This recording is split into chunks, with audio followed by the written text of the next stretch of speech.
hello. Let's do ourselves a little favor and get our stuff nicely optimized. So, at the moment, there's a little bit to be done, obviously, in terms of just making sure our lighting setup looks nice and gives us a good level. So, this here, let's have a look and see. Oh yeah, that looks nice. Let's tweak the camera just a little bit.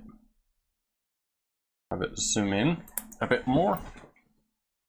And this will be us nicely situated. So, as you can see, we have already done the white parts onto specific models. Now, let's get ready for a little bit of Warhammer. So, Streamlabs music, let's pop out.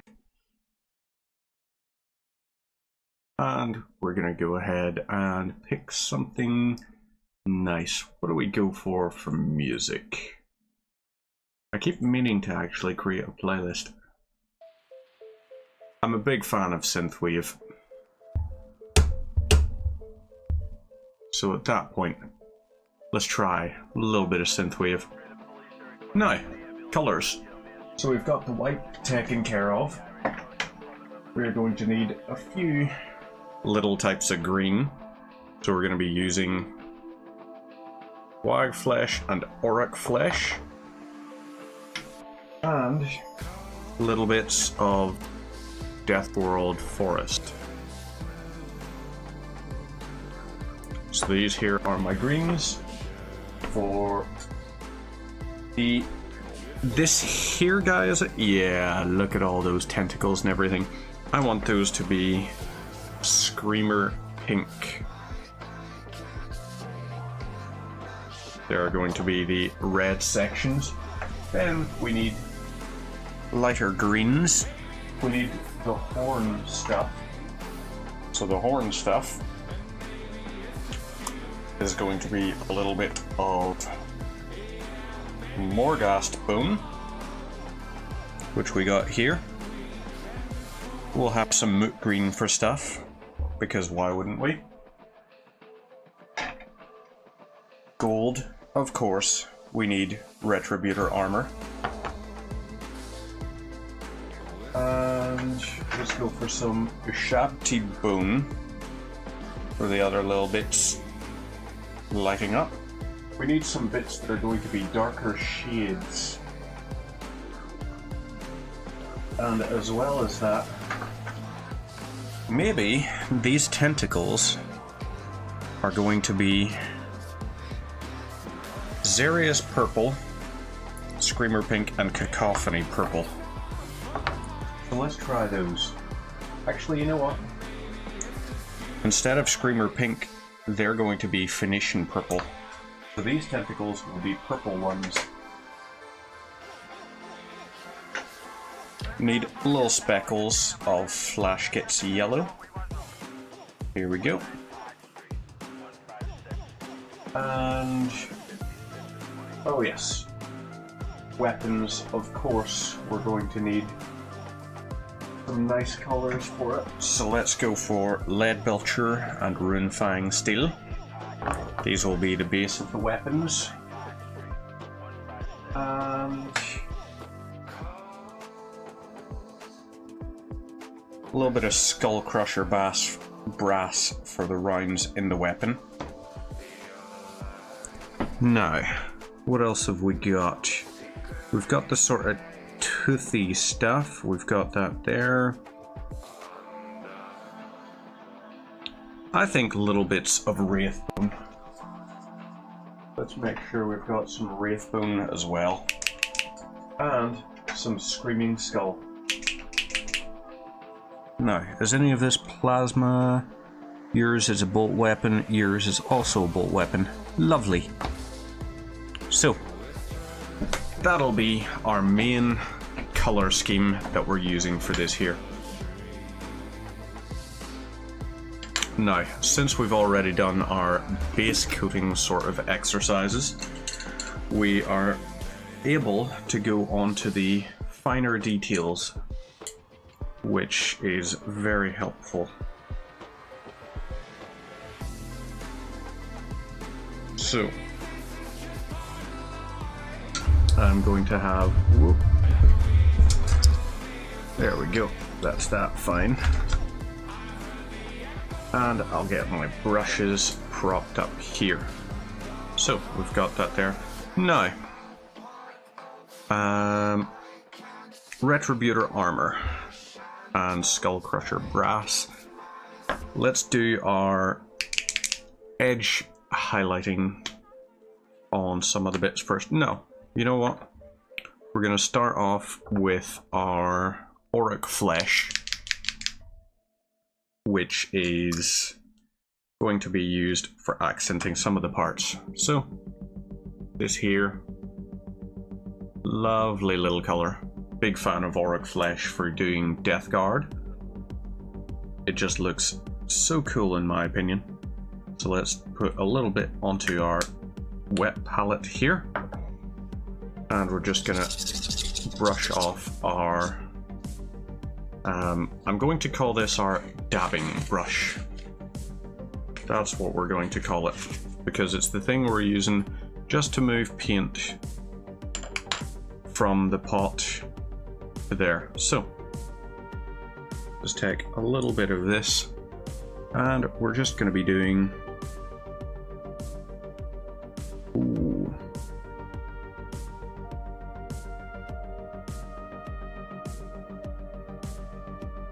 So, maybe what we do as well is let's move the camera down a little bit more to here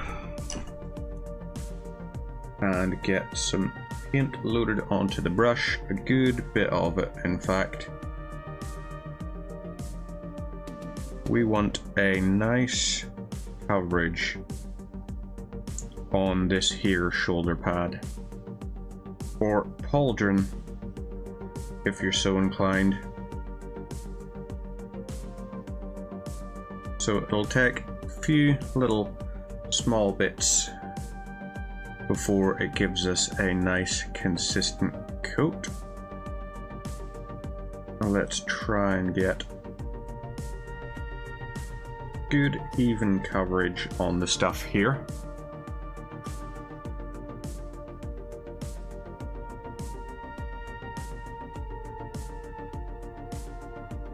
So, a little bit more of this, and run it up and over here.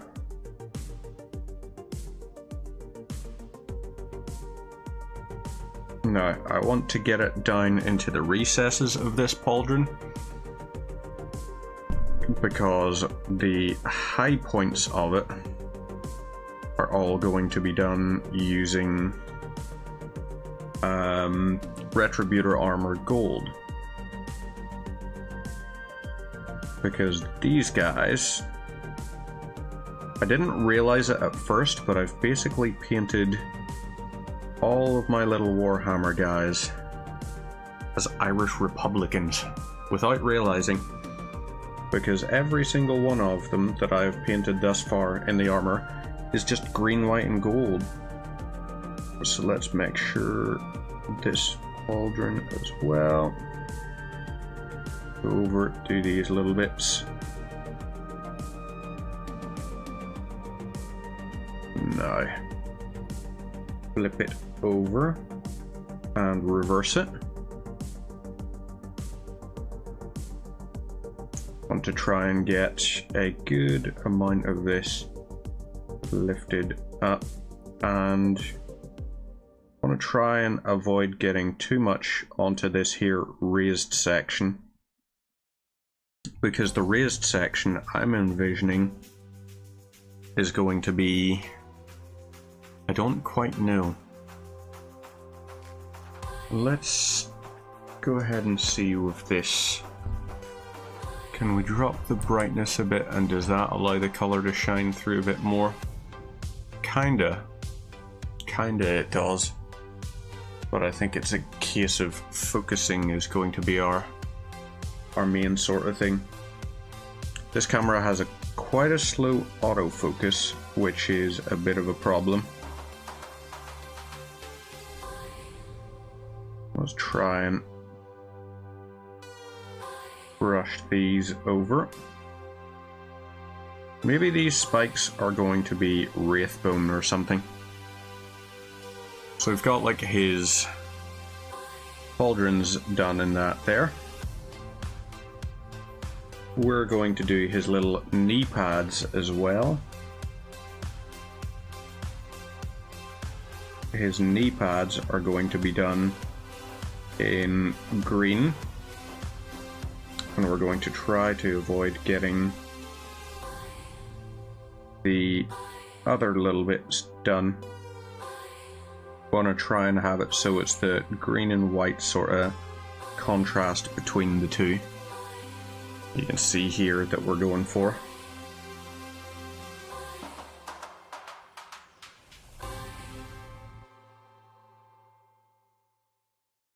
So there's one done.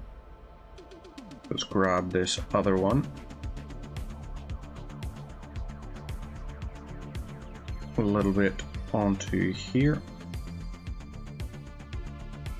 And this is also going to be a weirder little knee plate because this one has what looks like an insectine motif on it. It's very insectine, in fact.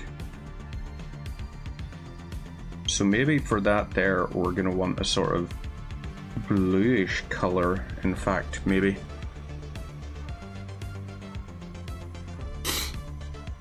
But we've got this nice little sort of thing going on between them. And we could possibly do his chest plate. The front of his chest plate also in green. So let's do that, in fact. The front part of his chest plate will also be in green. So we're just doing little sort of small brushes of it and everything. Trying to avoid going too wild, pushing too much paint around or anything.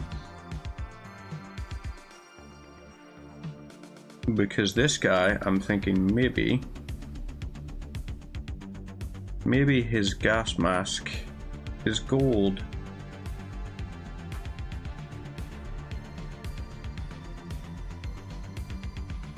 Or do we go for like a silver for his gas mask?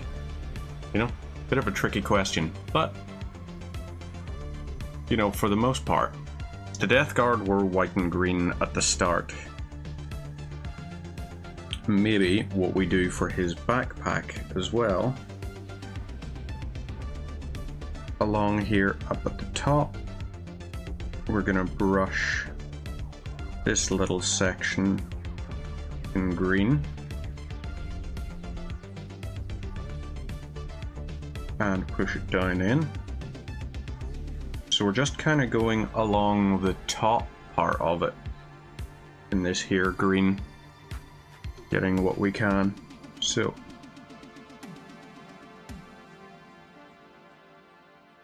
we just want to, where possible, avoid damaging the white finish as much as we can.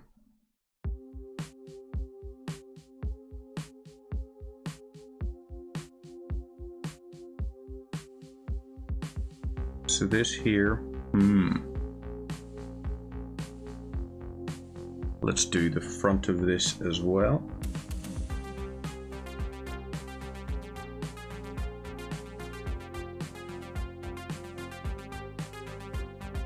Now you can kind of see it coming together a little bit by bit.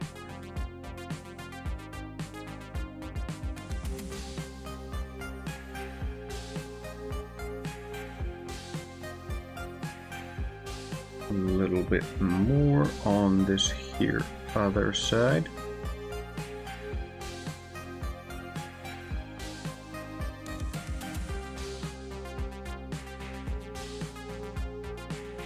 So, we've got the white and the green covered on most of his little bits.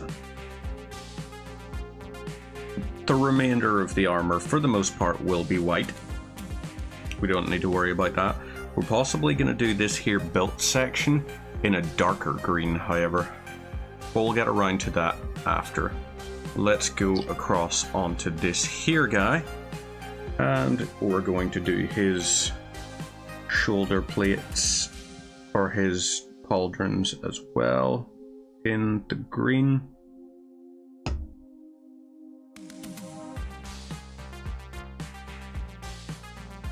So this auric flesh is quite a nice, pretty green, in my opinion. But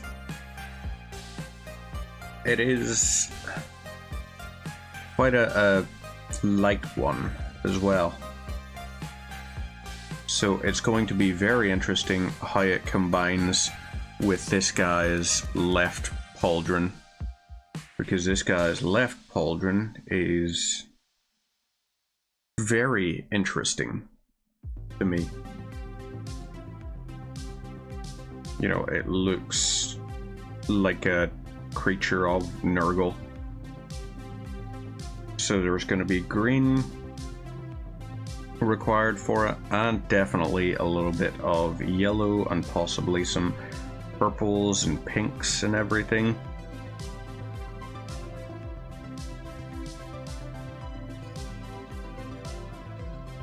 This is a very interesting pauldron this guy has here.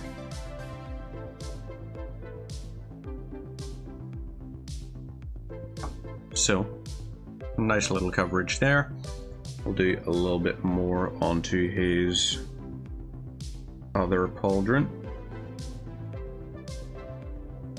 Now, there's almost I can't tell if it's a loss of definition or if it's meant to look this sort of bumpy and scraggly or something, but it's probably more likely that it's a loss of definition.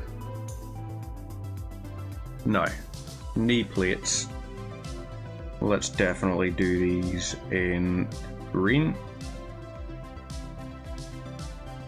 On this side,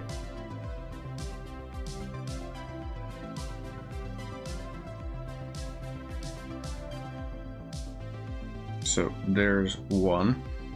On the other side, we're doing it in green, but the skull will be sort of highlighted out. So this guy has a lot of fleshy pieces to him and everything. Let's do the outside of this chest plate. The top of this we're going to do in a sort of brushed green. And then for the maw and everything, that's when we're going to start implementing some of the other colors. Let's try and get good coverage in between things.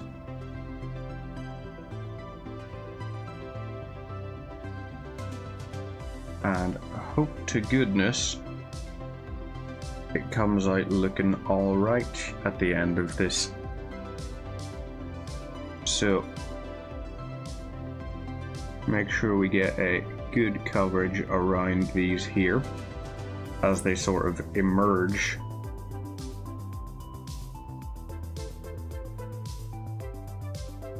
No. Okay. So this guy here, we've done another similar sort of...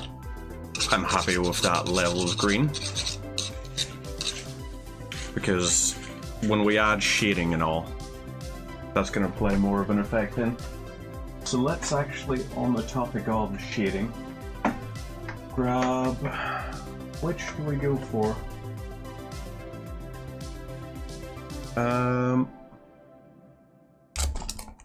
Crap, I mustn't have moved them off my desk. They must still be on here somewhere. hidden away. Because I wouldn't have put them somewhere else. Unless, did I? I possibly did in my idiocy. File them in alongside my contrasts. Yeah, I did. Oh wait, Militarum Green is a contrast. Yes. As is Plague Bearer, Poxwalker. This was the one. So I've got Poxwalker and I've got Biltan Green. Lovely stuff. So, right. We have these. Another one of Nurgle's chosen is correct. Not just one though, because I base coated earlier, I'm going to try my hand at doing 2 at once. These are my chosen for the evening. So we've got this guy, nice basic sort of armor and everything. This guy, you can see a lot more fleshy, gross, monstery parts, which are going to be done in purple. So, let's get some Retributor armor onto our palette. So, Retributor armor, here we go. Lift a bit out, but how are you, Matthias? Are you well? I don't know why I said that the very Nordic way, but apparently you are now Matthias. Hello, you are Matthias. Are you well? Because you are looking well. You know, maybe I could be from Iceland. I'm an Icelandic kind of guy. That's why mums go to Iceland. Right, let's get started on this here. So, the outside of his pauldrons.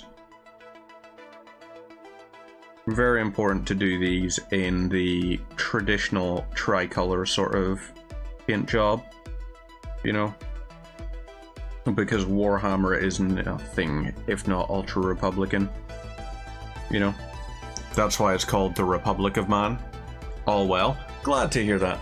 I am all well as well. Let's get that zoomed in so you can see actually what I'm doing. And trying to run these nice and cover the edges.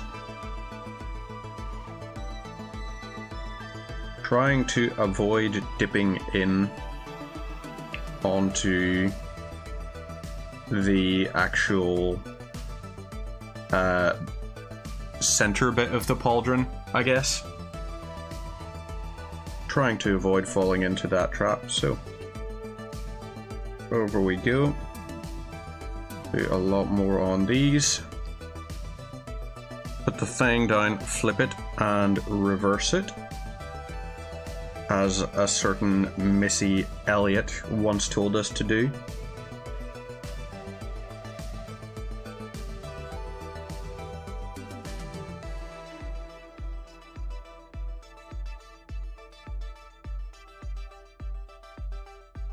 Right, so we've got part of it. How has painting any of the orcs been going? I remember you saying you were wanting to get some of the orky boys painted, getting back into the swing of it. How is that treating you?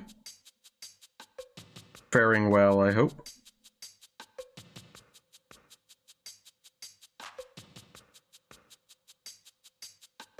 Right, a little bit more Retributor.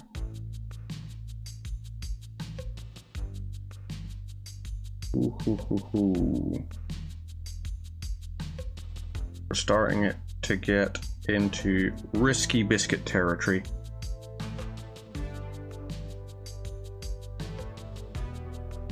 So, what we want from this is just the teeniest little bit of gold onto these here segments here, so that we can go vertically up from them without hassle.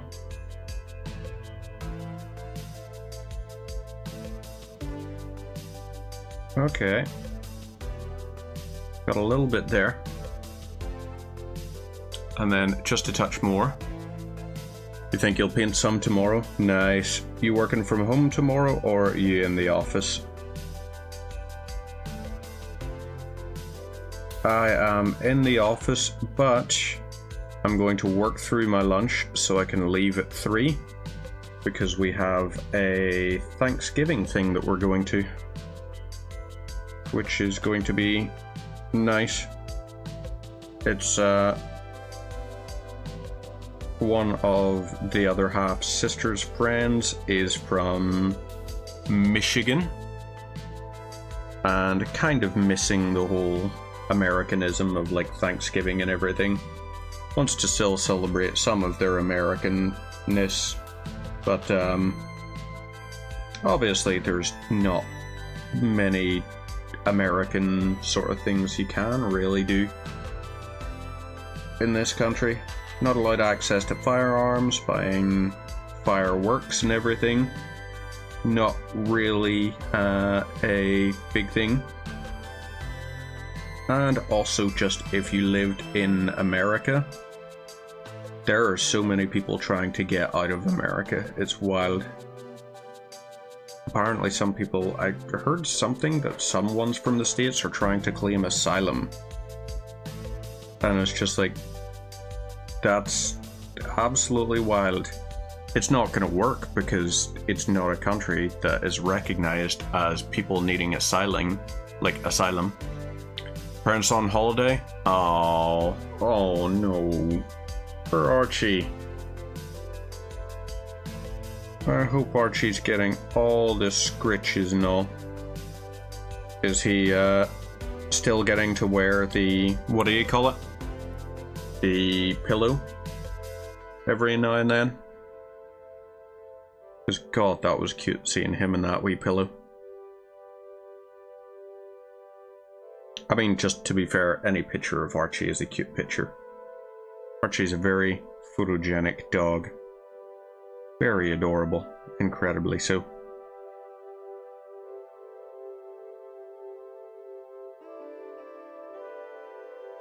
Right, a little bit more. We're just taking little bits here and there just to make sure we cover this entire thing.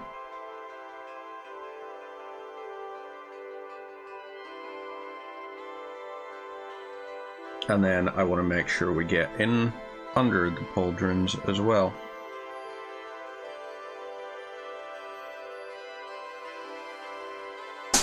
And then, ooh. Hello. Pardon? You're not transferring me for it.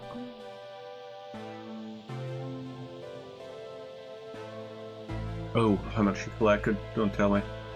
How many donors?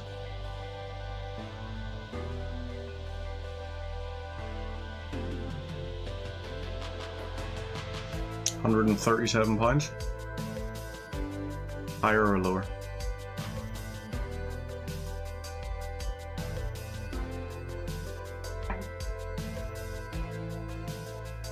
$168.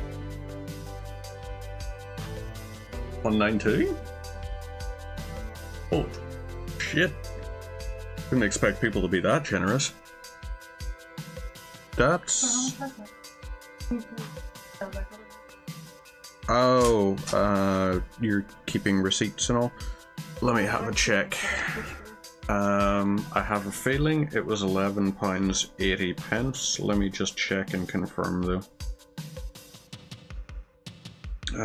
Orders... Let's see, my orders.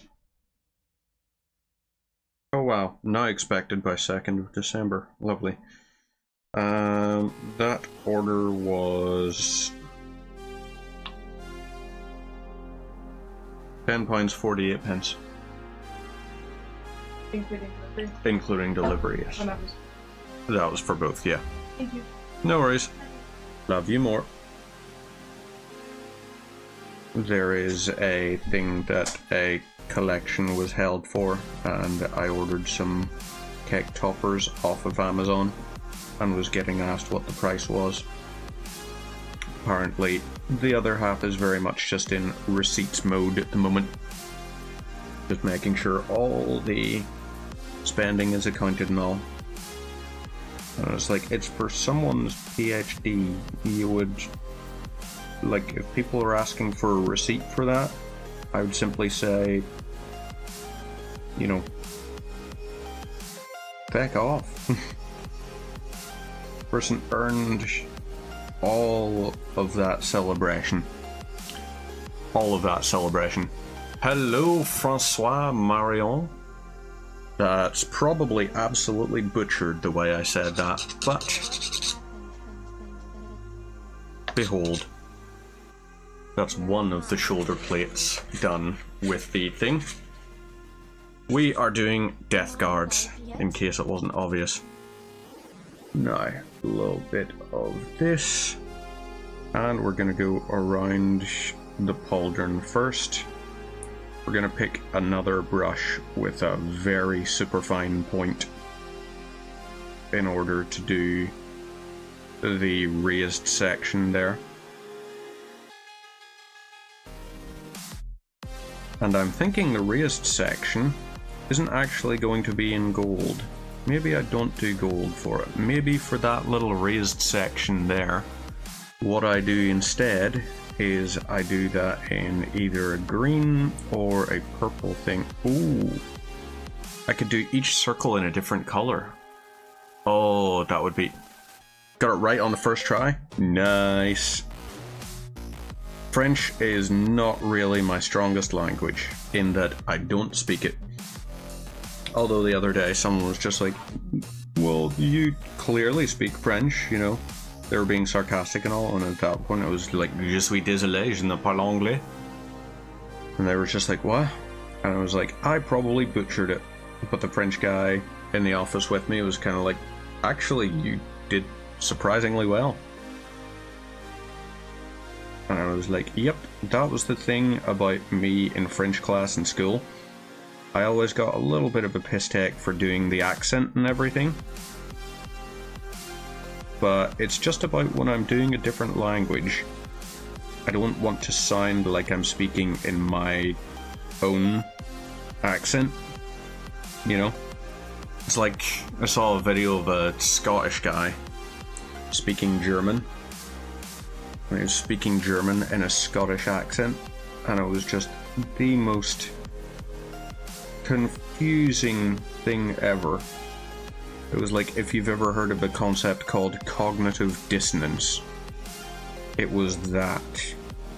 Because you were just like, this is a Scottish man, but he is clearly speaking in German. So, here we go. That should hopefully... I am ordering, by the way, as well. I'm ordering on Black Friday. Well, no, I'm probably going to order it tomorrow, let's be honest, because it's Black Friday week, so most of the deals are like week-long that they run for. I have in my basket at the minute some brush soap, or something you call it.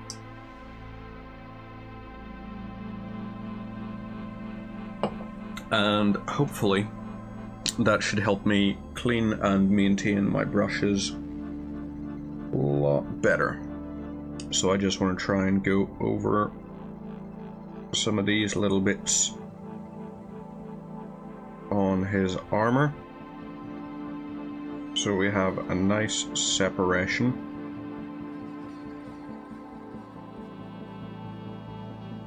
His trim is gold, because of course it is. You know, white, gold, and green. He is, as I have reiterated multiple times, a very Republican Marine. It was actually the fact that I chose the colors because I liked how they looked together, and I only realized afterwards, I was like, oh dang, I have accidentally just made a Republican Chaos Space Marine. Like an Irish Republican Chaos Space Marine guy. And I live in Northern Ireland, which is a country where republicanism is a very divisive topic. But my hopes are that the average person who sees my Warhammer models will be less caring about the politics of it and more caring about, oh, I think that looks pretty nice, or oh, he did a good job there. Because that's what I would like. I would like people to think I have done a decent job with the model. I've got a few that I think I'm happy enough with, but there's always more I can do to them to make them look a little bit better.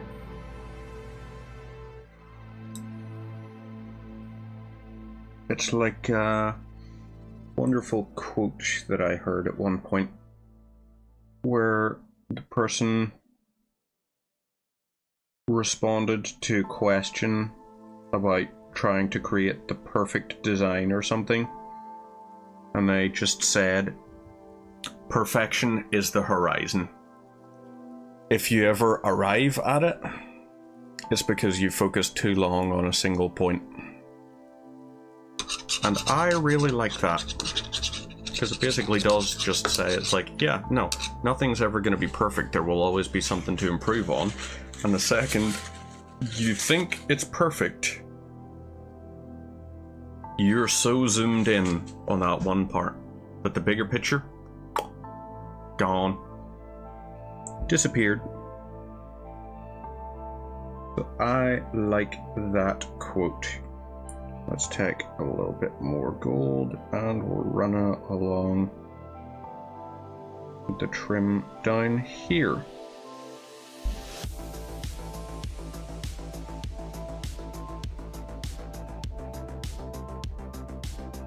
Ooh. Could do a little bit more pigment on.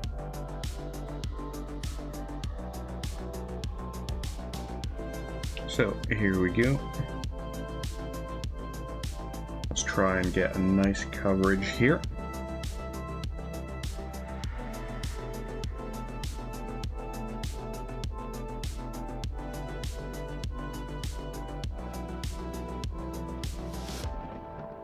Down we go.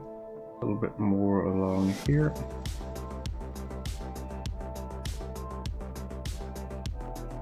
Lovely stuff. We're separating it out a lot. Just trying to get started. Oh, you're just trying? Right. Okay, Blazer. I would say, let's see. What's good ideas for getting started? First things first, don't get disheartened. You know, I found I used to be a lot more impatient with paints, where if I made a mistake, I thought, oh no, I've screwed this entire thing. Whereas now I recognize it's like, oh no, I gotta go back and do a touch-up. You know, you will find that you will make mistakes all of the time. And that's okay, to be honest. Because you should have enough paint that you can look at those little mistakes. Like you can see down here. Oh, good starting painting sets. Right. Personally, I just use Citadel ones because the only real local gaming store I have is the Warhammer store in my city. So I go into the Warhammer store. If you're looking for stuff to practice on, Space Marines are really nice and easy. I'll show you the shape of just a basic Space Marine. So this here kind of guy is a basic Space Marine. There's not really that much complexity in terms of the shapes or anything. You know, you do get more complex ones, but this would be, I am in Northern Ireland. I'm not 100% sure where Blazer Prime is. The name is very Americanized, I would say. Blazer. Unless you're talking about like a coat, in which case, you know, that could be anywhere. Models that are good and sort of flat are great ways to practice and learn stuff. But they will only teach you so much at the same time, I will say. I would say the starter sets that there are for either 40k or for Age of Sigmar are both really, really nice options. As a matter of fact, we got some in for our office back in the summertime. We got some sets in for the office so that people could have a chance to sit and do these paints and all and have their fun times. So, right. Harder to find stateside sets. Yes, America is, as much as people like to think, like you would think Warhammer, Perpetual War and all, sounds very Americanized and all, but Games Workshop are actually a UK-based crowd. So the UK actually is, it's one of few instances in any form of hobby where you can get stuff easier in the UK than in the States. I would say go for a starter set, particularly if you can find one of the starter sets that comes with some basic paints. Over time, you will find the paints you like the most. For me, I mean, you can see behind me, I've got a lot of paints.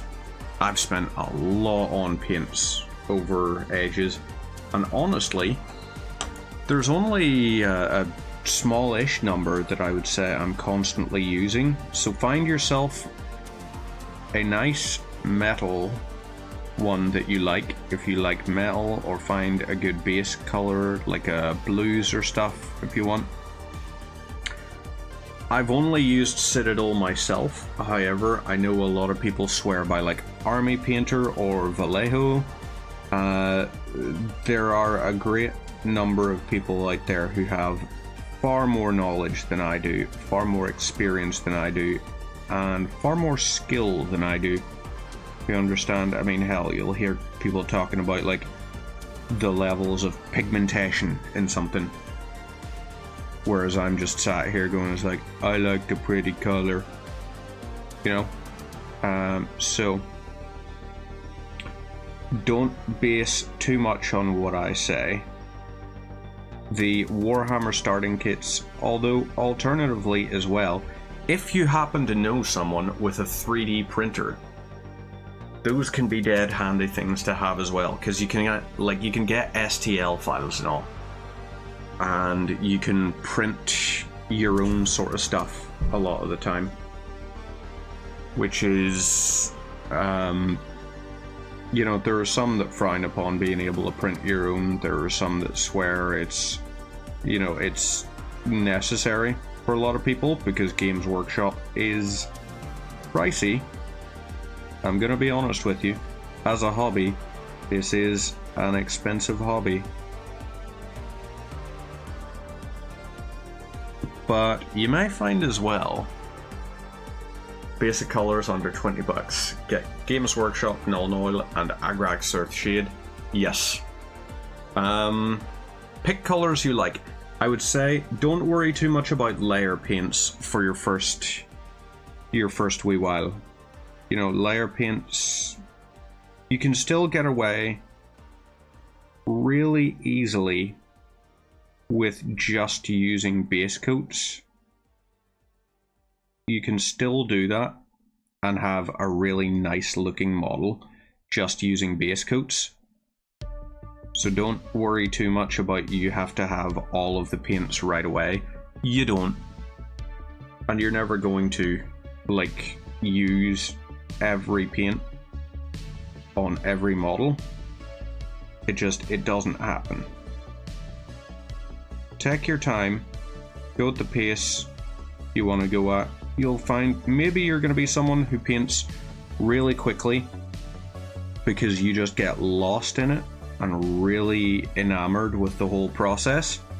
Or maybe you're going to be a bit like me and you could go for weeks, months at a time even, without ever lifting the paintbrush. But there is no wrong way for you to approach this hobby, except for a way that makes it unenjoyable to you. Don't put pressure on yourself trying to be all the best or something. You can find stuff if you've got a 3D printer or a friend with a 3D printer who's willing to print you stuff. You can find stuff on the likes of printables.com or Thingiverse. You know, you've got all these different things that you can do. It all depends on your budget as well.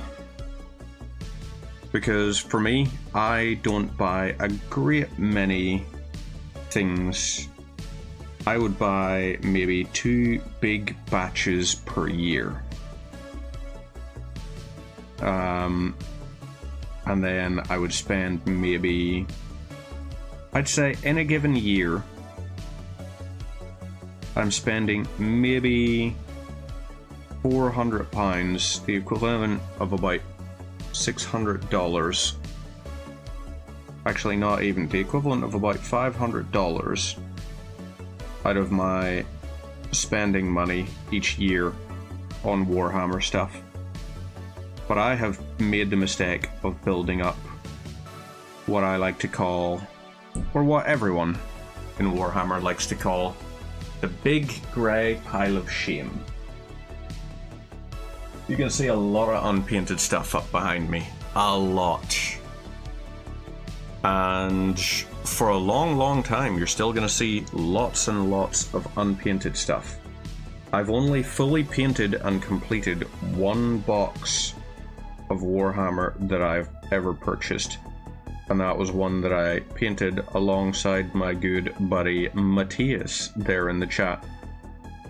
We bought the box together, and we had a game booked in for the store for our first game, and I was like, I want to have my first game I've ever played be with my bestest buddy, and I want to have a group of fully painted soldiers that I'm doing the fighting with. And you know what? I had success on both accounts, which I was very happy about, because it was just a genuinely great experience. And you know something? I have also seen people come into the store and play games of Warhammer with the models completely unpainted. And did anyone judge them at all? No. Everyone was just like, I'm excited to play the game. If you find your local community for it, it's gonna be an absolute godsend. Getting that there going. And if you're in academia, don't I find painting with a white base coat annoying? Not entirely, Game Monkey. Not entirely. It depends on the model. You know, for this here, I'm painting these guys as sort of classic Death Guard. I'll grab one of the ones and show you, or I'll grab both of my ones and show you. So the reason I am using a white base coat is because I'm going for this here. So I've painted these guys as white and green Death Guard fellas. Oh my goodness, I just realized the Nurgling looks... You know something? I'm happy with how that little Nurgling turned out. He's adorable. So yeah, I'm going for white and green for it. In terms of, like, I would like it if there was something that stood out as contrast more, but I just kind of have to hope that I've done alright, I guess. it's just nice to paint, I think, is my main thing that I'm finding. I like to paint these guys, and the Death Guard color scheme of like the white and the green, and then using gold for the trim, I very much like this. So it's worth it for me, just finding a color scheme that I like, and also having the joke of being from Northern Ireland and inadvertently painting a tricolour. For the first time I painted a Death Guard unit, and I was just like, but you know what? I like how he looks. He looks cool to me. So let's just get I'm gonna try and get the back of his glove, this here, painted in it, so it's got like the golden plate over it. But actually, there's a question I forgot to ask, and I am very sorry that I forgot to ask yous all. But how is your day going? Hopefully, you're having yourself a wonderful little day. Yeah, it depends. Whenever I'm doing a different sort of one, it can be a little bit annoying. Most of my stuff I've recently started spraying in like Xandri dust or something like that there. Like all of my Tyranid models I've base coated in Xandri, even though they are going to be painted predominantly white. Yeah, I went for Xandri dust so that I have that little bit of sort of standout contrast and all. Let's take a little bit more of this gold, and we're gonna try and run it up along here.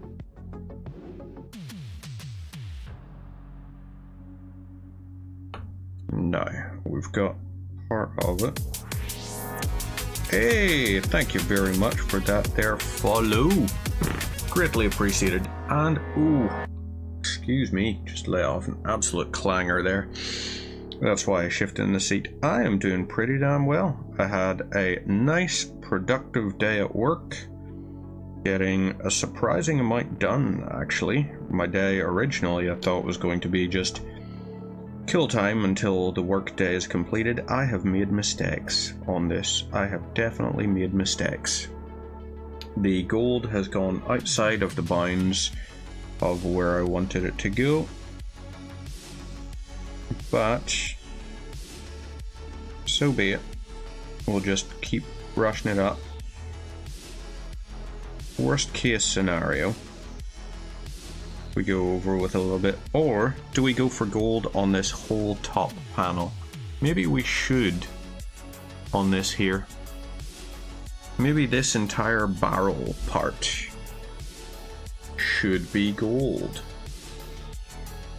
I think that's going to be our thing. This whole upper section is going to be gold. But yeah, I've had a wonderful day. I have a... Oh, that was the other thing I did today. I made cranberry sauce ahead of Thanksgiving tomorrow. And it is... Oh, just the smell of when the first cranberry pops. I absolutely love that smell. Let's make sure we get a good coverage. I don't care about getting this raised section because I'm going to paint it in green, in fact. So yeah, we'll make sure we get that done separate. And then we get these here barrel parts done. And we're also gonna do gold in behind there. Or do we do green? Ooh. You're painting Death Guard right now? Glad to hear that, Evil Wizard. With a name like Evil Wizard, I wasn't really thinking you were going to be painting, you know, any particular... Actually, there are no good factions. You know, there is no faction that is truly benevolent. The closest is the Tau, And the tie? Eh. We don't like fish people, do we? If I wanted to read stories about mermaids, then I would watch The Lighthouse. I actually genuinely haven't seen The Lighthouse. As much as I like Willem Dafoe as an actor, I just never got around to watching that movie yet. I don't know how. Because I really genuinely do like him as an actor. Let's see if this here's a little bit better for the sort of colors and coverage. Right, so let's do around this here section.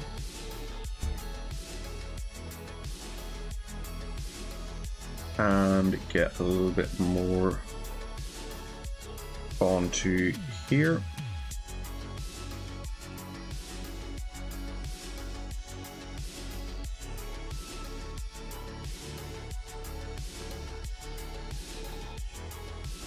Okay, I need just tiniest little bit to brush into here. And I'm okay with letting it run over, just for the fact that as it does run over, maybe these here, like vents, we're going to paint in like Wraithbone and all. So we're running low on our, what do you call it?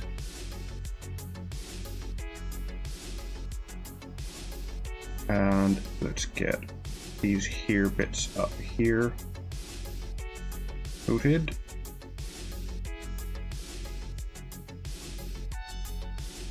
Okay, we may need to apply just a little bit more Retributor on. Maybe not, actually. Let's see if we can. We can indeed go over these here and get this sorted. And let's try and do these bits. Ooh, I love this song.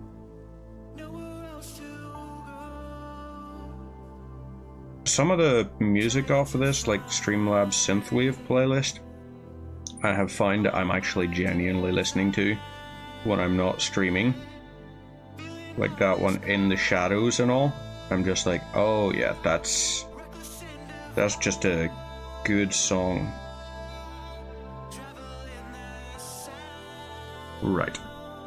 Please have enough.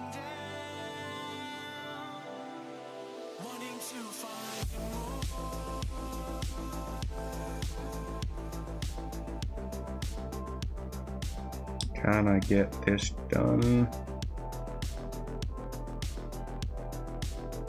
Kind of.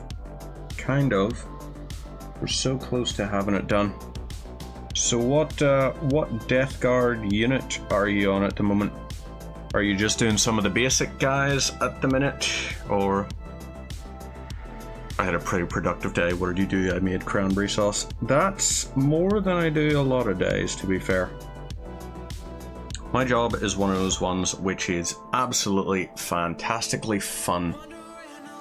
I work in music publishing, so a lot of the time my work day is Excel spreadsheets followed by Excel spreadsheets followed by Excel formulas. The occasional little day, I had one exciting day recently actually, on Friday. It was super exciting. You know how exciting it was? I got to work with SQL for the first time in genuinely years. I haven't written SQL in years. Since university, when I got like my thing, so I actually technically did get certified by Microsoft in SQL based, like database fundamentals. And ever since I got that certification, I've probably written like 3 SQL things. Probably like 3 things in SQL ever since. We're just gonna try and really just... We're gonna try and get green down in behind here. and a lot on sort of this back end plating and all.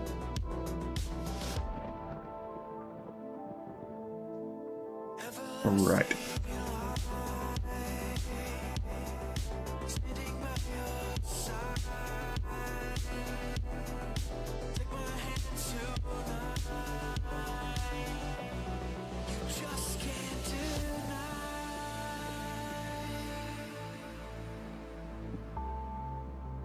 Oh yeah, I think this is coming out very nicely, in fact. My god. I need to get better at determining when I need to refocus.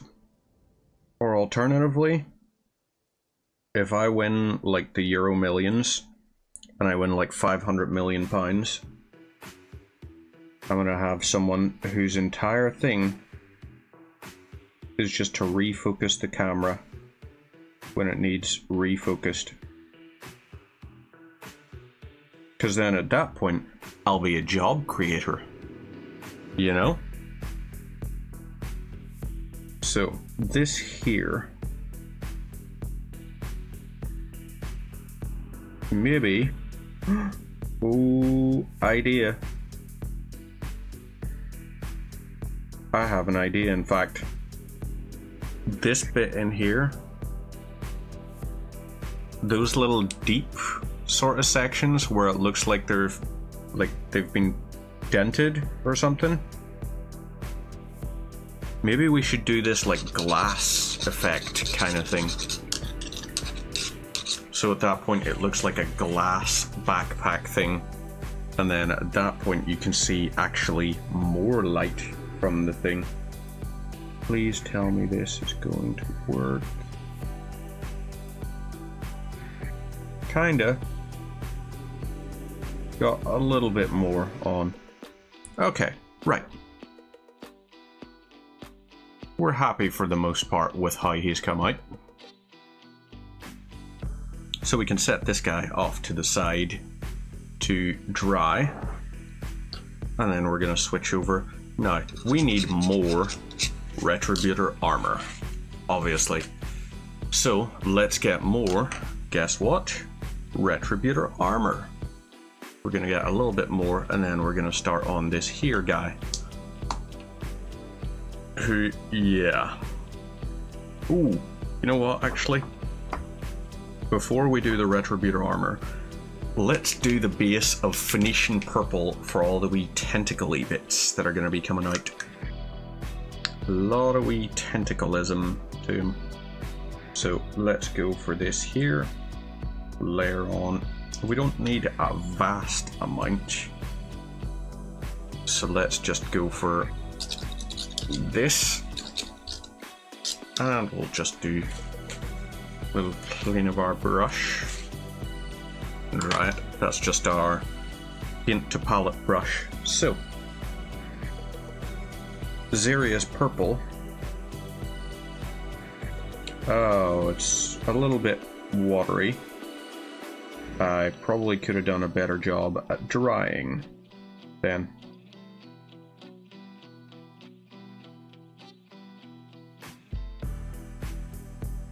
So let's try and get a lot of this shown and get these bits running up. Anything that looks three-dimensional, we're going to run back up to, yeah, that's terribly watery.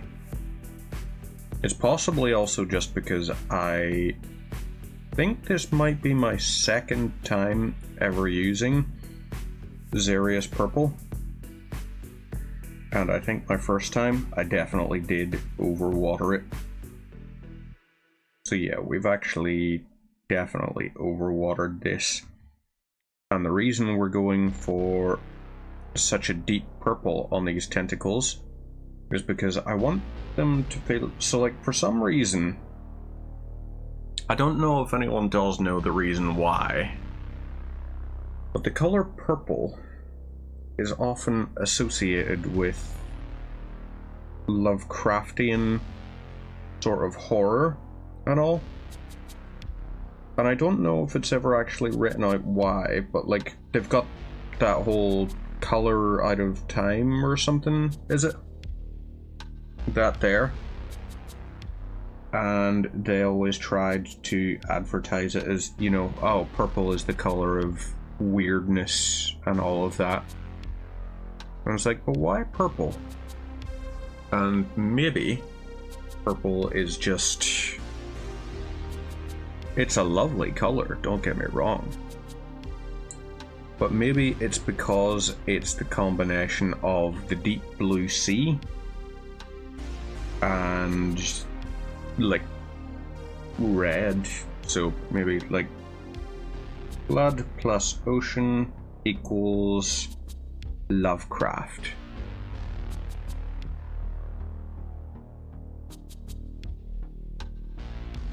So we'll go around to the other side and make sure we get these sections here.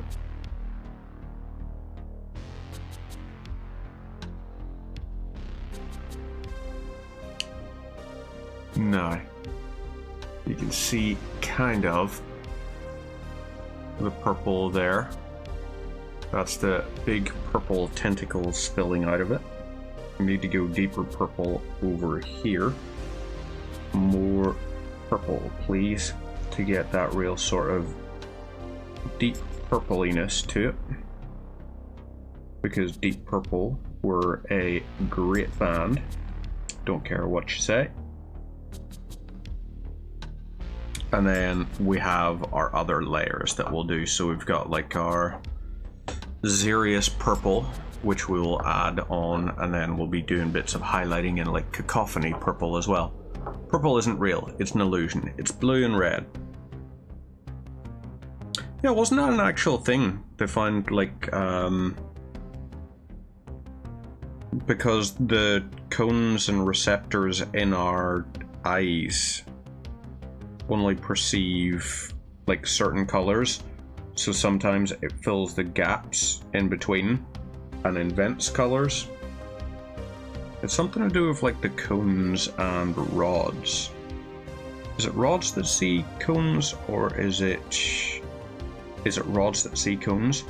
Wow, nice question there, Reaper. Is it rods that see color and cones see black and white? Or does each sort of handle its own thing? I don't know much about sort of optical nerves and all of that there sort of stuff. As you might have guessed from me working in music publishing, I am not exactly a scientist. So there we go. Ooh, gruesome. Lovely. And okay, he doesn't have any other sort of bits coming out. He's got a few bits of sort of red, or like, it looks like the little bits here, down here at the bottom. Those I'm possibly going to do in a sort of fleshy red color. So this guy, he will have a combination of, hey look, he's got lots of purple for those things, and also he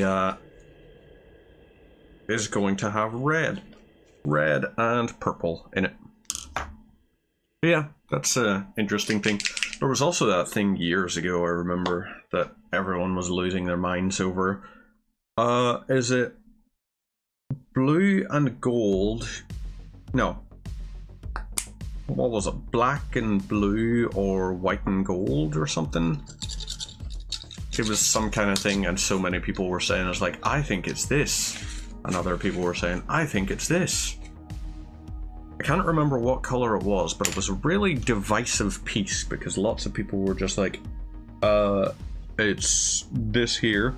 And they were so adamant. They were like, there was no room in their mind for the possibility that someone else actually was perceiving color differently. And it's like, ooh, oh boy, you heard that one as well. Yep, I'm a gassy boy, as you can tell. Don't know what it is tonight, but something has just got me gassy. That was probably way too much pigment on the brush there.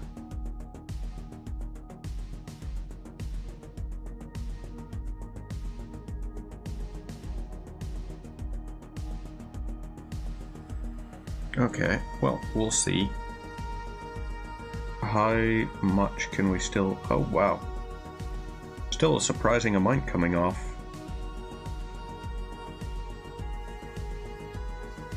Aha.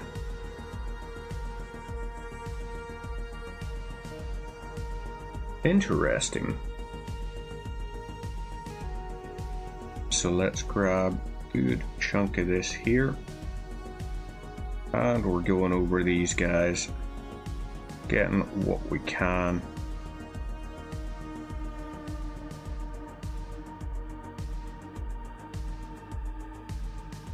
So a little bit more for the remainder of the pauldron. And this guy, maybe the entire helmet. No, we'll not do his entire helmet in it, but we can certainly do most of his helmet in the bone color, sort of wraith bone, maybe Morghast. Because his helm, actually you can kind of see where it splits. You can see that there, but it looks almost like a growth on the helm. So, maybe. Right, a little bit more. We're gonna have to go over onto this side. I think it's a deliberate design thing. It's not as a result of my base coating that this has... It's not even really lost definition necessarily, I don't think. It's that it possibly never had that definition there in the first place, because this looks very much like it could be a sort of fleshy-ish type of thing going on with it. Like melty kind of vibes.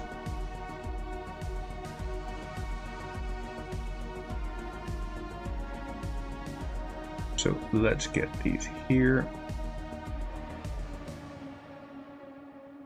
and drag this down. Make sure we get the underside too. Then we have these sort of interior sections to do. Let's try and get them done. Just single easy little sweep.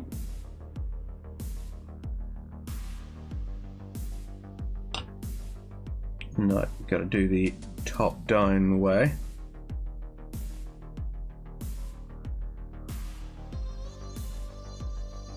Possibly it's not a great angle to get at that, but there we go. That's those done. Now we can do some of the other little edge pieces and all. This here, for example.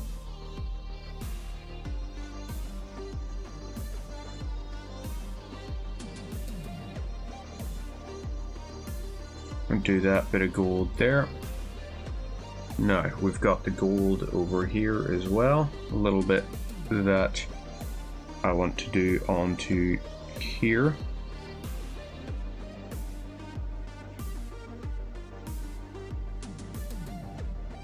Because that there will use like a bolt. We can also do on here.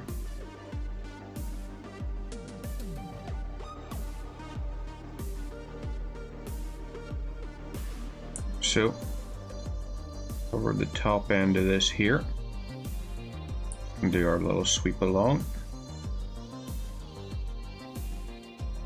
So yeah, that looks okay. We'll do his neckline next.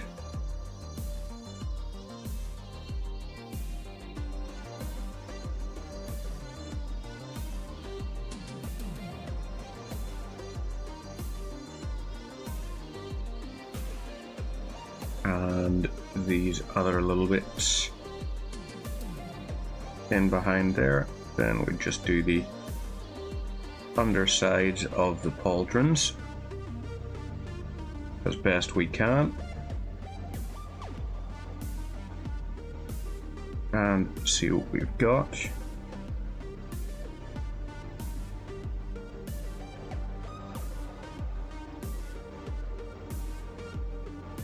Right.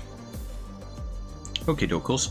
Now, we're going to quickly just get our bristles back together. So, there we go. Yeah, a lot less separated.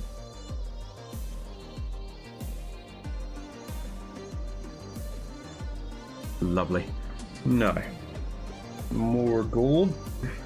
And we're going to run over all these little bits along here.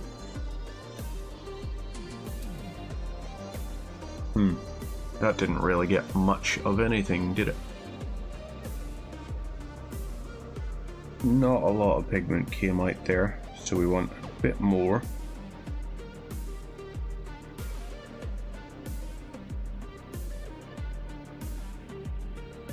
Now, into here. We'll do this wee bits. This wee bits. Yeah, that was great English speaking there. As you can tell, it's definitely my native language. It is actually my native tongue. It's the language I've spoken for my entire life, but that doesn't mean I speak it well. I have a great vocabulary, but simultaneously, I often speak like a moron. Which actually isn't really that uncommon here. I know plenty of people who know lots and lots of really great words, and simultaneously we all have some really hilariously stupid conversation sometimes.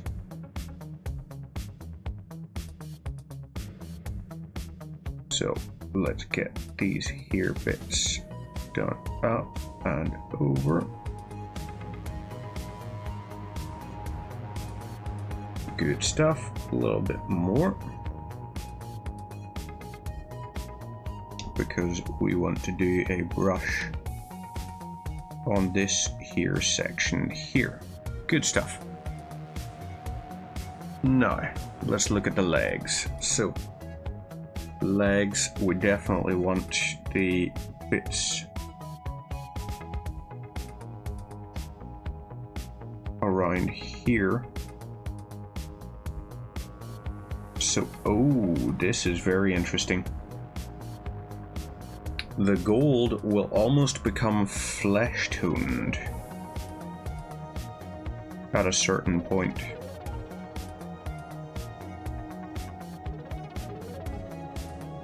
So that is going to be very nice, in fact.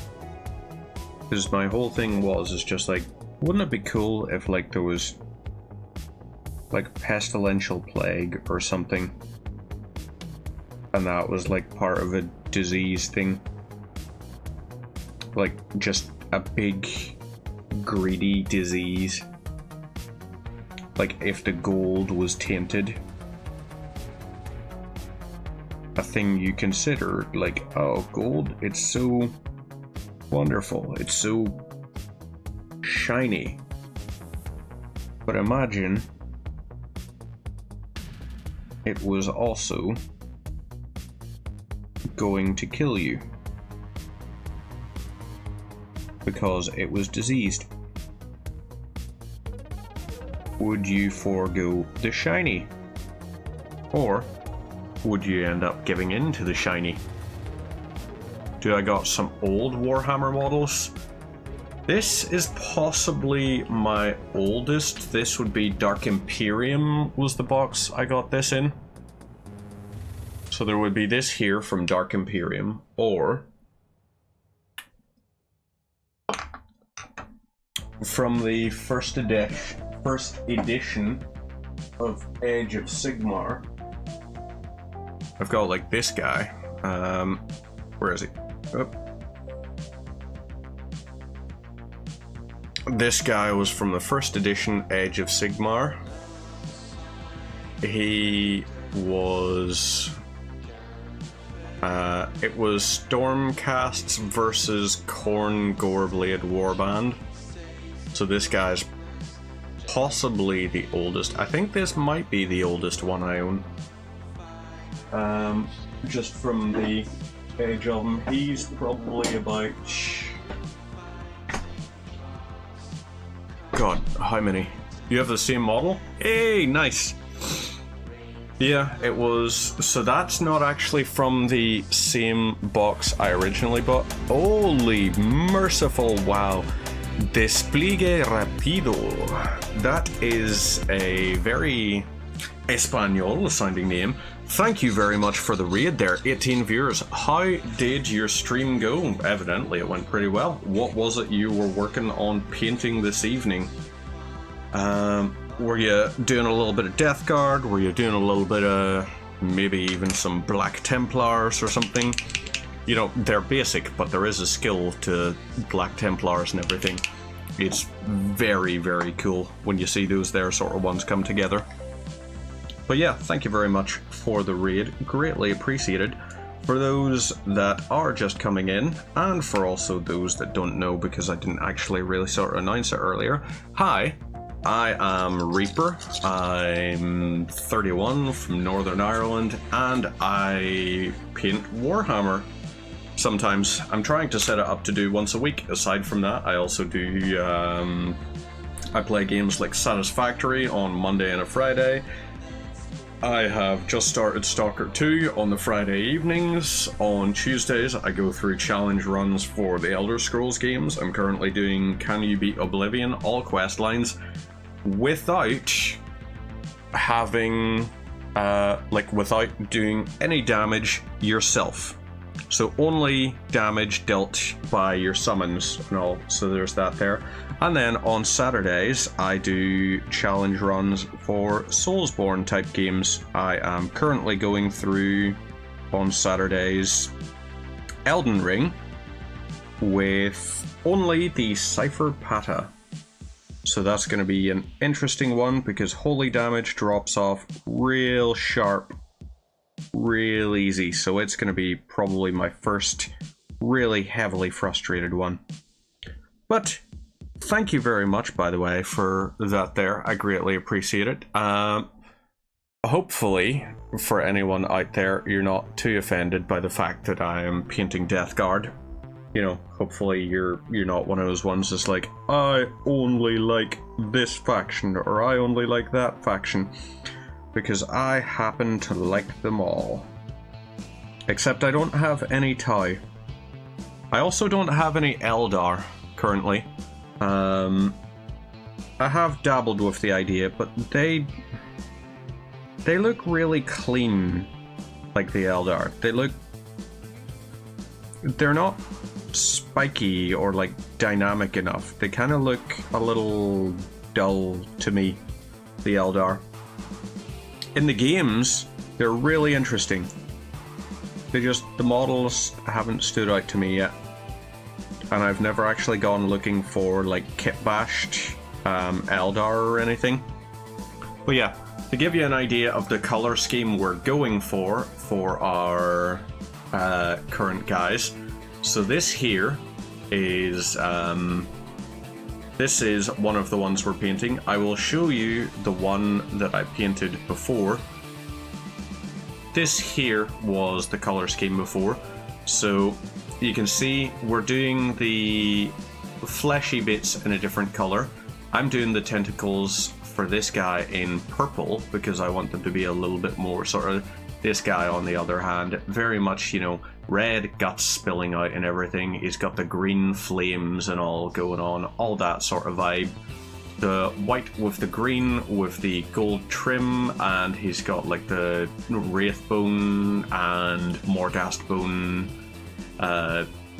spiky bits going for it. He's got a sort of burnished copper on the chainmail, and the flames are sort of blue and all. But yeah, very basic-ish sort of color scheme for him. I painted a lot of this guy's tubes to be like it was meat pumping through tubes and everything. So that is one of the ones I've painted out of this faction. I enjoyed the color scheme enough that I painted another guy like it. This here is, so that one I showed you before with the big axe, he was called Cuddles, because Nurgle people will always want to go and give you a big hug. This guy, I'm thinking maybe Mr. Hugsy. So yeah, Mr. Hugsy. Another guy who's also very into going over, giving hugs, saying hi, all of that there sort of stuff. And he's got a little Nurgle hanging onto his pauldron. These guys, on the other hand, that I'm working on this evening, we've got both of these guys who we're working towards. And we'll get them, hopefully, painted to a decent degree tonight. But yeah. How was your stream, Displige? I've probably completely butchered that. As I was saying to Francois earlier, unfortunately, I'm really, really bad with pronunciations and everything. So I probably end up butchering other names. Unless, of course, someone came in and they were just like, hi, my name's Gronya, or Siobhan, or Neve, or Maeve, or really Irish names. I do pretty well with Irish names, I will say. Which is appropriate given that I'm painting this model in the color of the tricolour. You know, green, white, and gold. So, very nice. Pleasant color scheme. You know, hopefully embolden this guy to want to fight for independence and stand against the Imperium. That's our hopes. You know, we don't need an Irish empire out there. What we need is more of this here. More guys standing on their own merit to say, hey,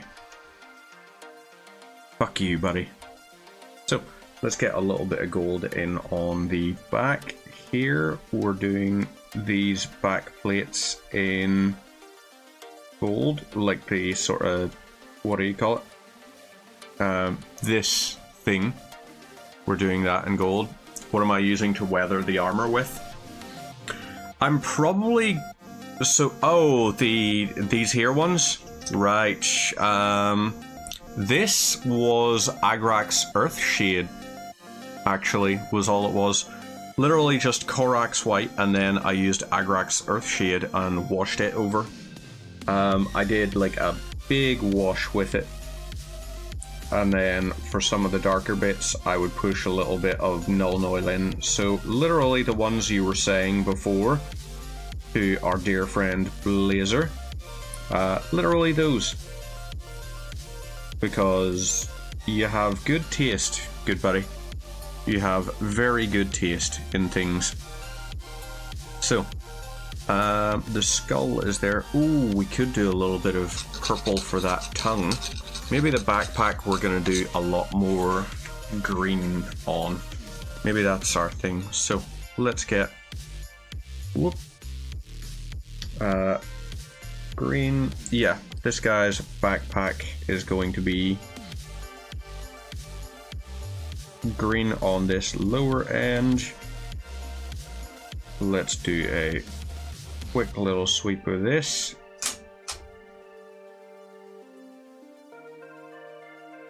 And we want to try and get these here.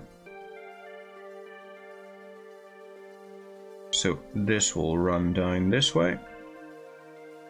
Try and get these. We're okay with keeping these other edge bits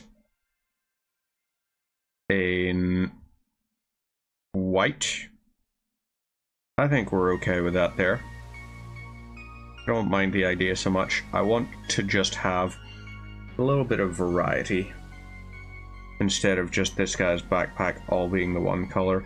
It has the illusion of layers, so we may as well lean into that and make it look a little bit nicer. So we've got that there, green we've got the one. More contrast, try a purple wash instead. Nihilakh Oxide and Orange Rust. That is an interesting one. I do have Nihilakh Oxide, but I haven't actually used it yet. I'm gonna sound like an utter moron to you right now.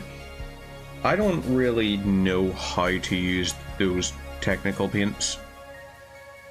I've got no clue, to be honest with you. The ones like Nurgle's Rot and everything. I know how to use Blood for the Blood God.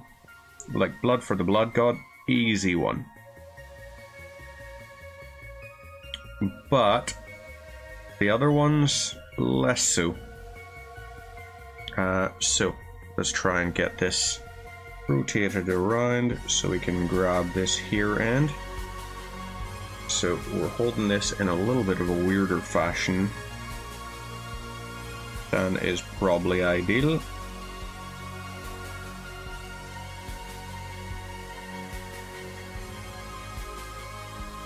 But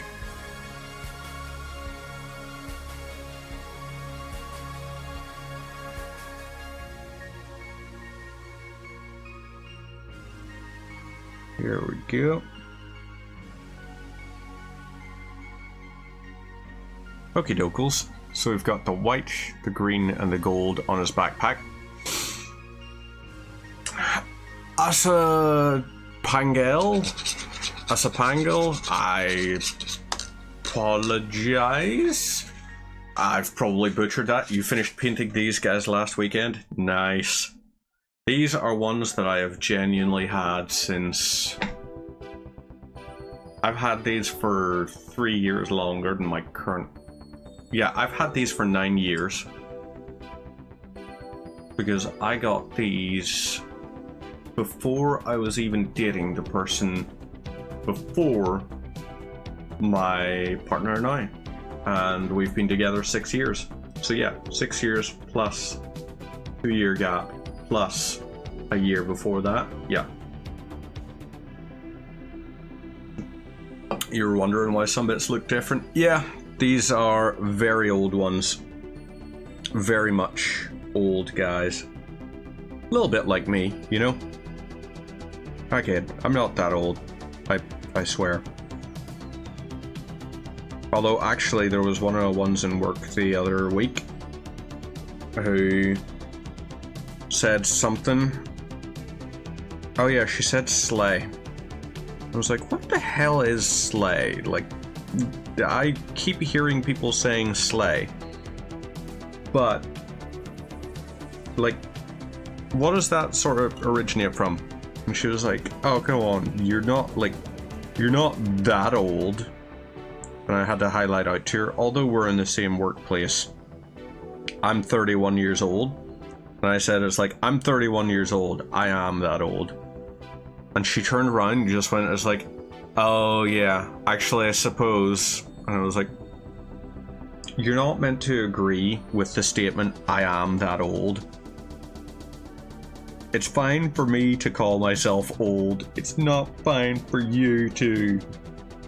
I was just sat there, it's just like, wow, fucking wow. Where's HR? I need to file a grievance.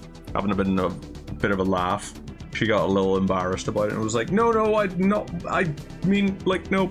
And I was like, to be fair, the difference in 5 years to a lexicon is wild. And she was like, oh yeah, like I've got either a brother or was it a sister? I think it was a brother who's 5 years younger than her and says things, and even like, though they're like 5 years younger than her, that 5 years has made such a difference in like how she communicates. You've been playing Warhammer longer than I've been alive. There's nothing wrong with that. I have always kind of felt though like a grumpy old sort, you know. One of my favorite comedians growing up was, I don't know if you ever watched a comedian called Jack D.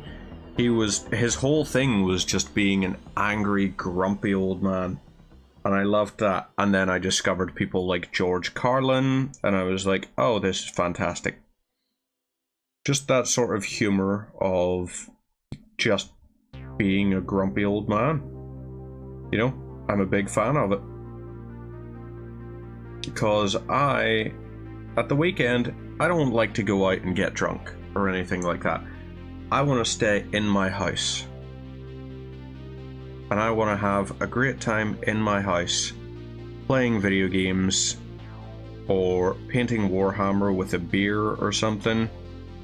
I just want to have my idea of a good time.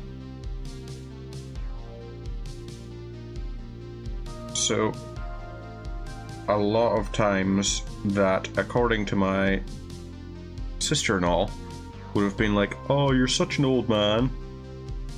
And I was like, am I an old man? Or do I have social anxiety? I actually genuinely don't think I do. I have had people say it's like that sounds like it, but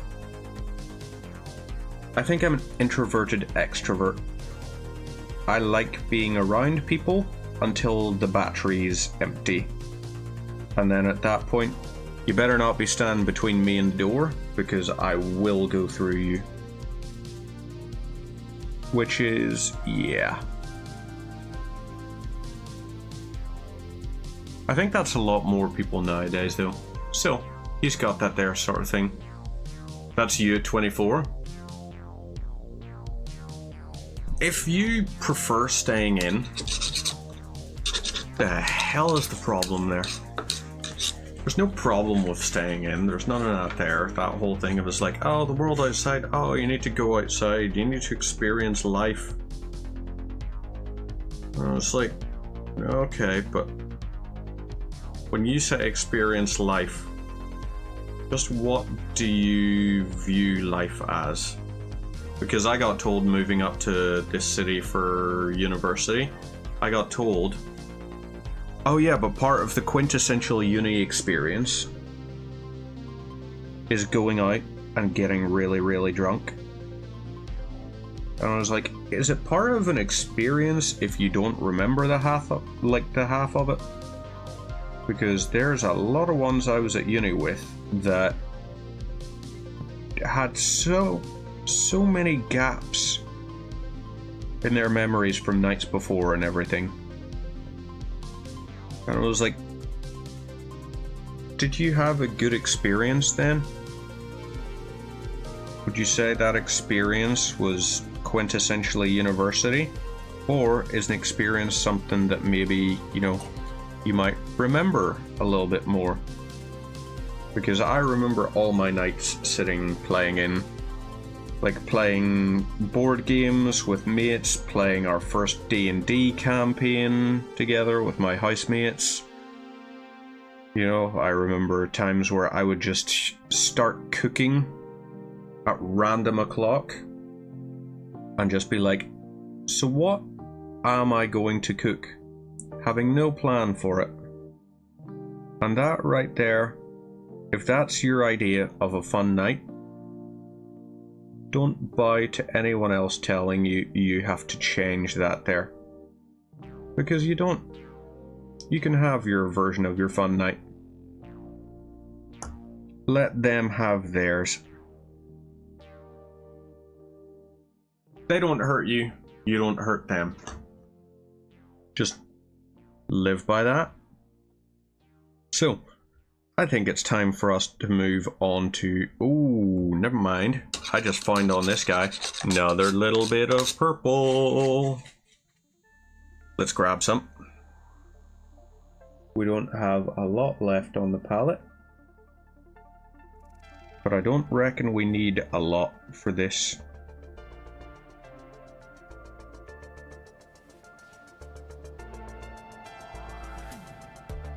Okay, we probably need a little bit more than that. Okay, yeah. We need more Phoenician purple. Let's get some. Go outside, touch grass.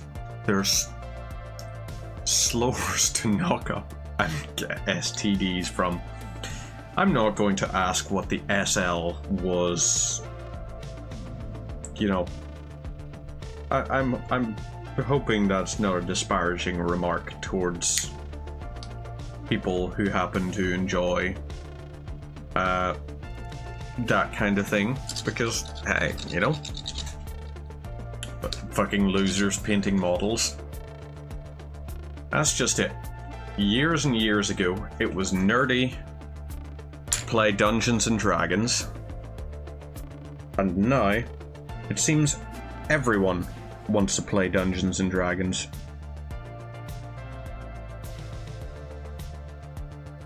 It used to be nerdy to play Pokemon, and then Pokemon Go came out, and all of a sudden everyone was such a big fan of geomapping. Okay, I think this here is actually like tentacly bit. I think this purple bit runs around this whole exterior section.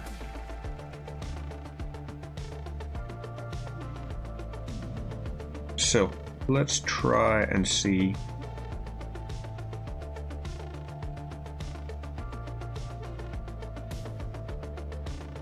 Get this down into here.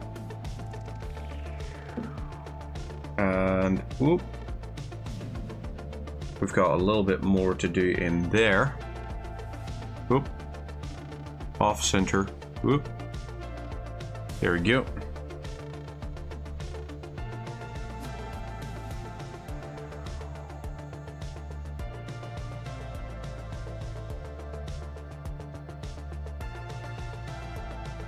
Right.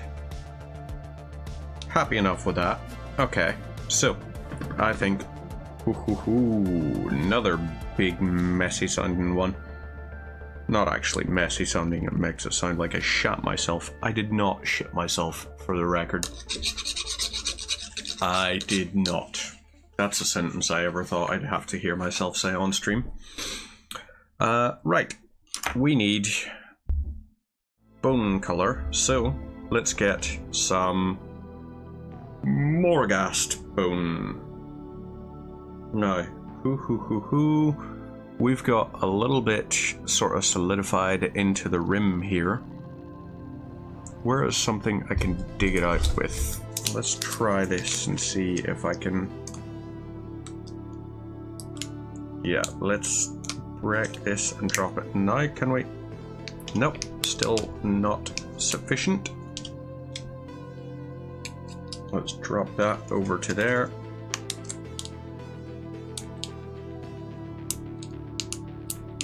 A little bit sort of dried onto the thing. Where is my snippers? I thought I had snippers on my desk, but I can't find them.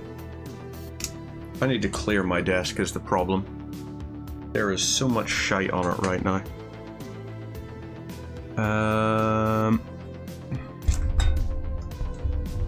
You know what? We're just going to use a guitar plectrum. We're going to use one of these here and just use that to try and wreck a little bit so that it can come out.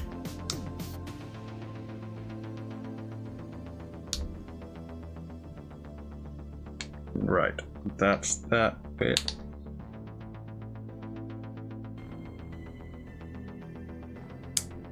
I don't know if this is working. Ooh. Okay, it's a little better than it was, but still not great. And our plectrum was completely covered there. So, fine. Let's leave it for a moment, and we're going to lift out some Wraithbone. Nope, not Wraithbone, Morghast bone. So, a little bit of this here onto our wet palette.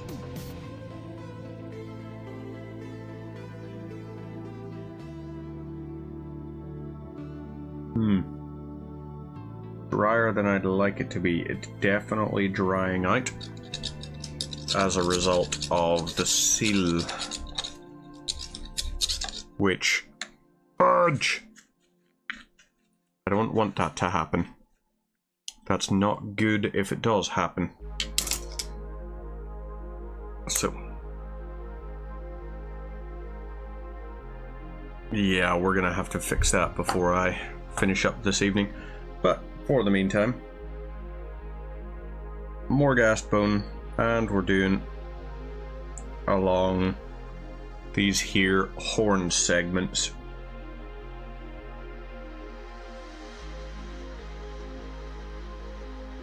So up we go. Get this covered right up towards the top.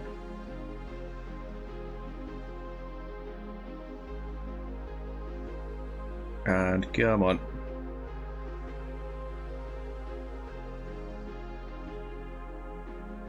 Right.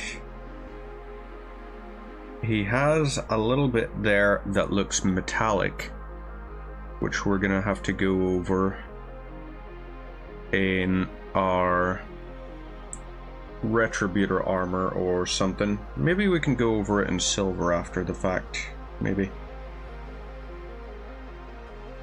Because, yeah, there are little bits here that look like metal plate.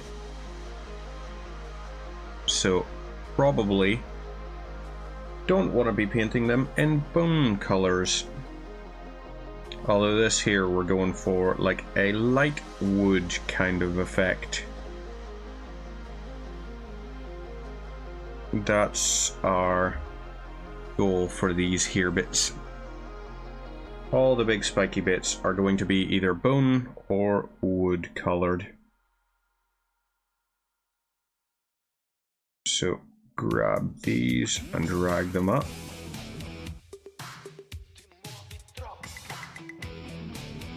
This is a very Command and Conquer Red Alert sounding song.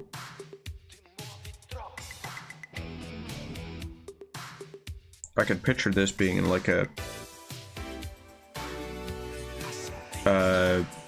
not quite Red Alert, but like maybe like 8-bit armies or something.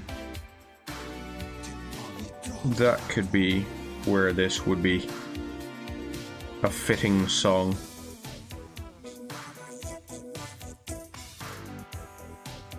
Or maybe like, what would we say? Command and Conquer. Tiberian Dawn had some synthy kind of vibes, but never with this level of funk. But if you put this on like the dinosaur missions, that'd fit.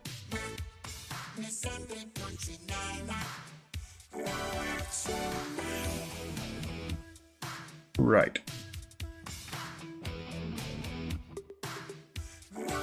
Ooh, here's an idea for him actually. What if his blade was like bone? That could be an interesting wee way of doing it. That could be a very interesting way of doing it, in fact. Right, first things first. This here section here.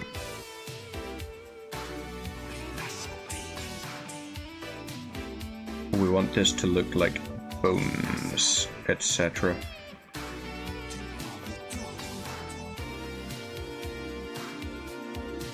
So, let's keep on trying.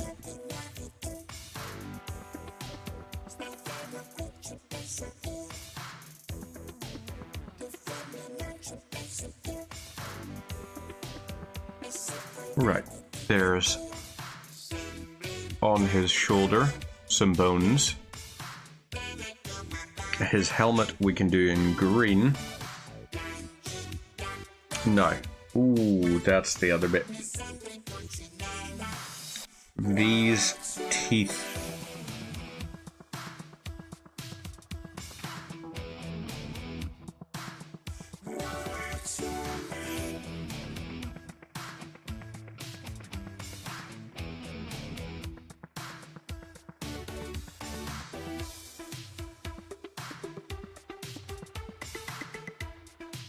Okay, so we've got those teeth there.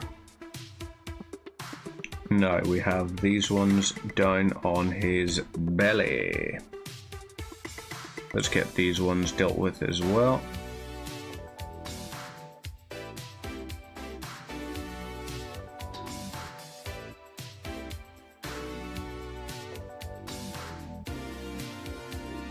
So, come on.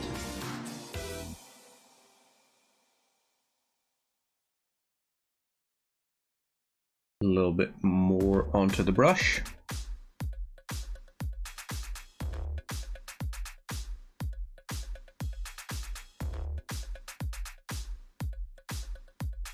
That's a tooth sticking out, sure. Another bit. Grab these here and do the same. A little bit more for all of these.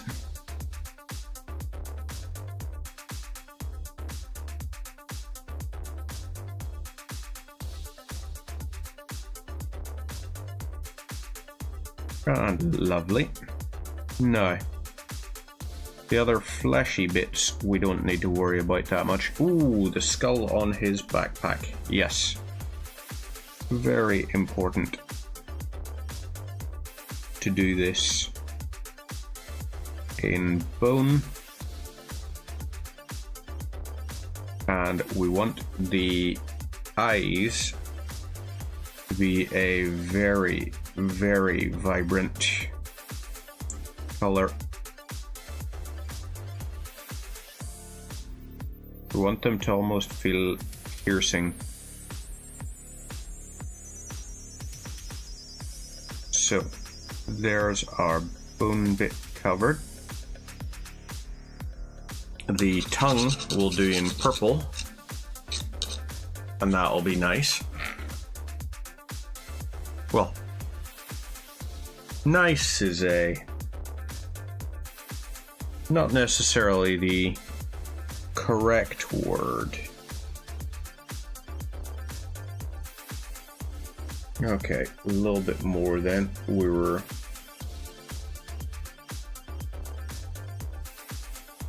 almost a dry brush there.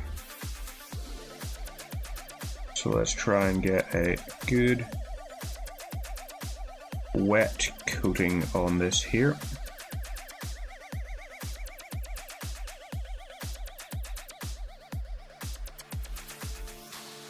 And this tongue, a little bit more. This tongue should, with any luck, be the last purple element we have to really sort of paint on. I want to try and get this quite a deep purple, however.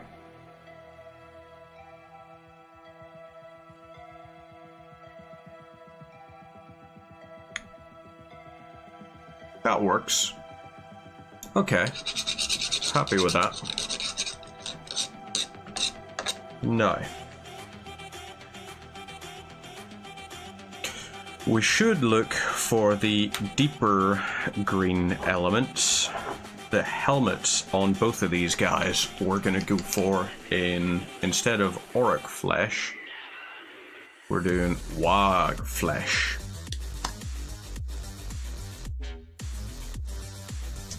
So let's grab a little bit of this here. We don't need a great deal onto our palette. We just need a little bit. And then we'll go ahead and wash our brush.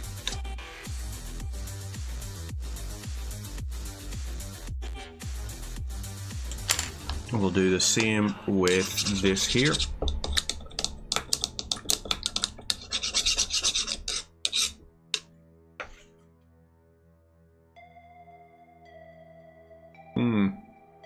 Yeah, I definitely need brush soap.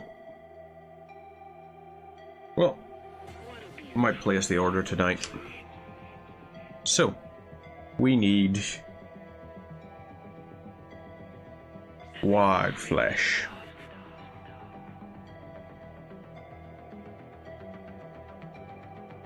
Oh boy. A little bit too wet, unfortunately.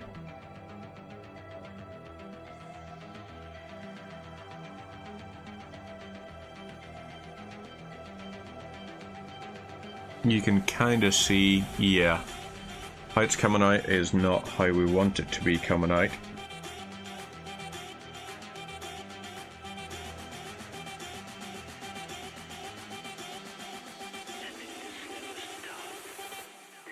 Although it's not the worst.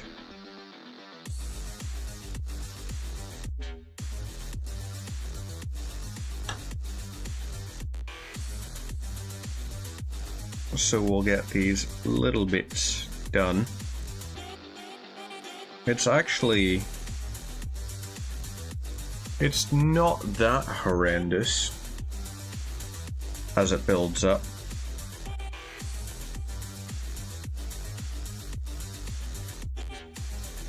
I think what's going to be a great help for us is going to be shade paints.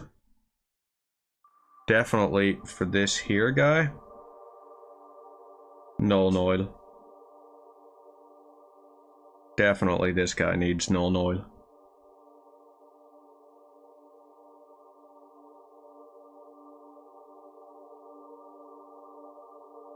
So let's load a whole pile on.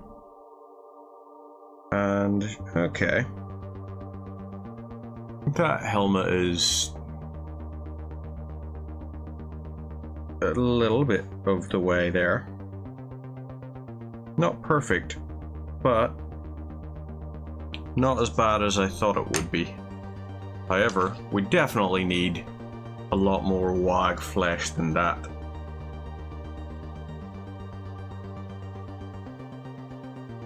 So let's load a good chunk onto there and make sure we clean our brush nicely.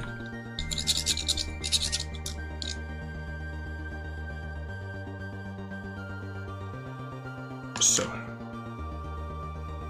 more please.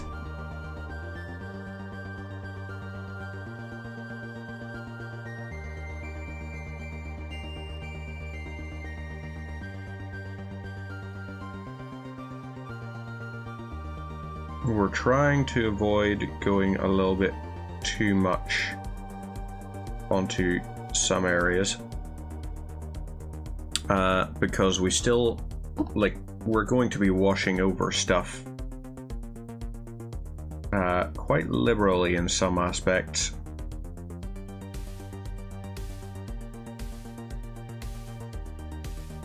So over here, let's, you know what? Maybe the helmet stays all the one.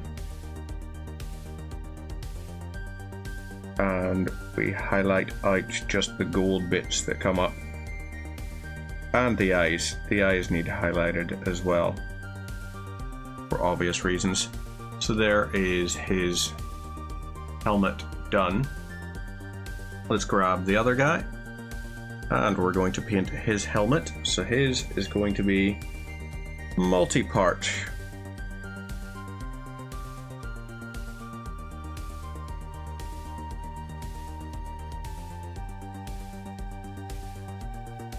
So down in here, we're grabbing a bit of this.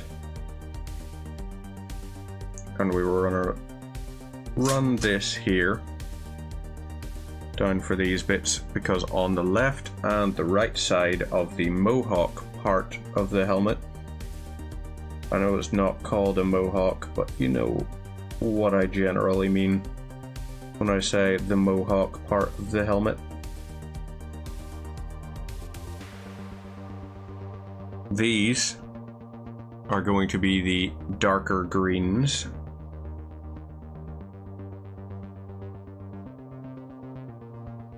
Then on top we'll do the lighter green. And then we do our highlights in gold. So, dark bits done. Time to do the light bits. So we're gonna run these. This is gonna be the interesting part. Just trying to get this without cocking it up. Because I'm very good at accidentally screwing up small parts on a model. Very good at that. A little bit more. Hey, there we go. Nice and moist.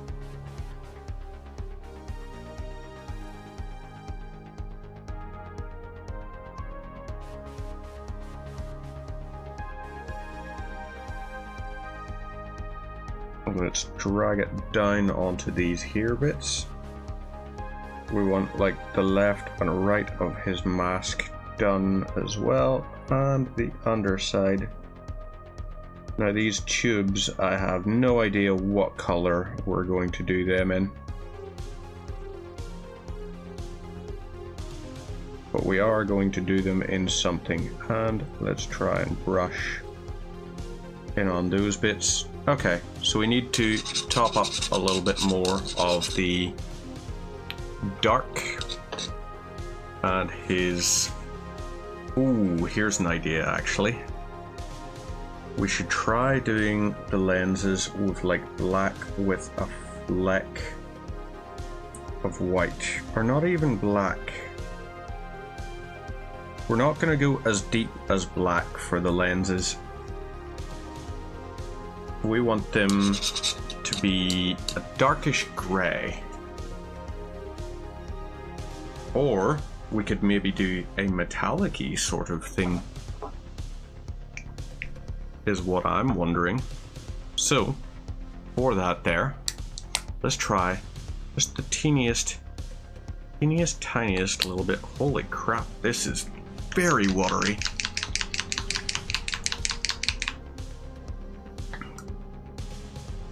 Much better.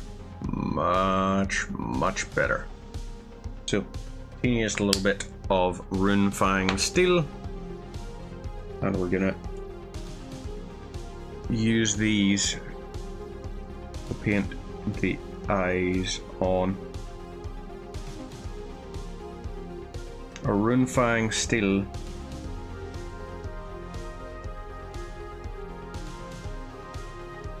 Onto this here. Gives us, ooh, those stand out. Caliban green, Nuln Oil, and a bright green reflection. I could do, that could be a good one. I think I'm going to add a little bit of, let's see. I don't think I have Caliban green. My green selection is actually quite limited at the minute. Right. Okay, so these other bits around the outside of it, we're actually going to, instead of using Retributor, we're going to go straight onto it with a little teeny weeny tiny little bit of Skull Crusher Brass, because I very much like that color. It's very nice. So, onto here, let's do up here and go up the ways.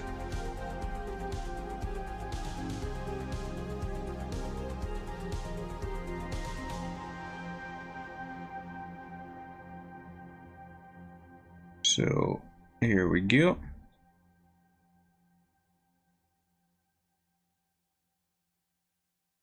And lovely. Now we'll try and get the bit around his breathing pipe. We're going to try and get that in Skull Crusher Brass as well. That was probably way too much.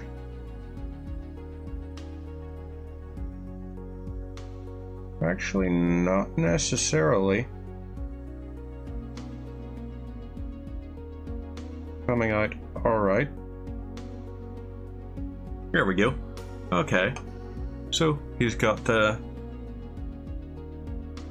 Goldie sort of one. Dark forest green.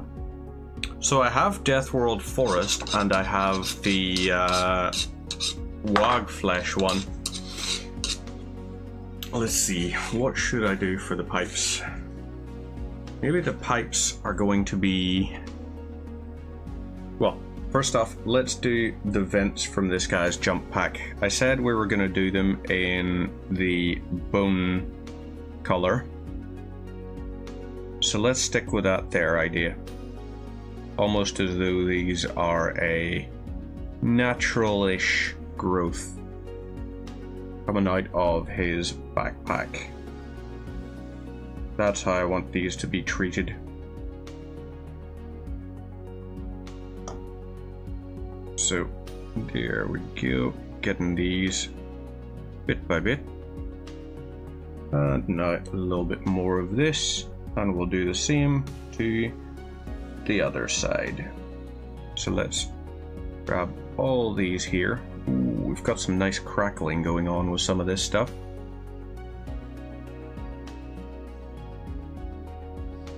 And a little bit more.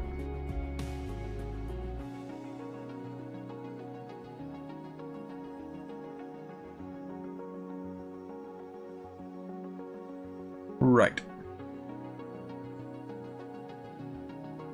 So those are, yeah, those are Bernie. Bernie? What?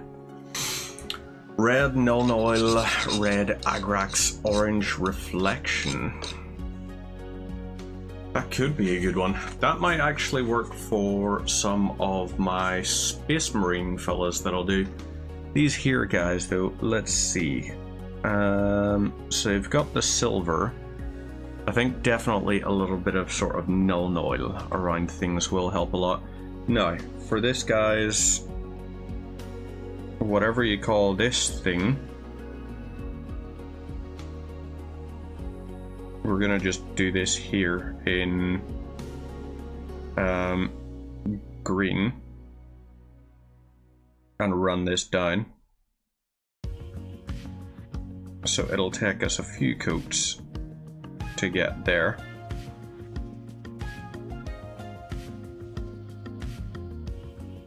Let's get to going with it.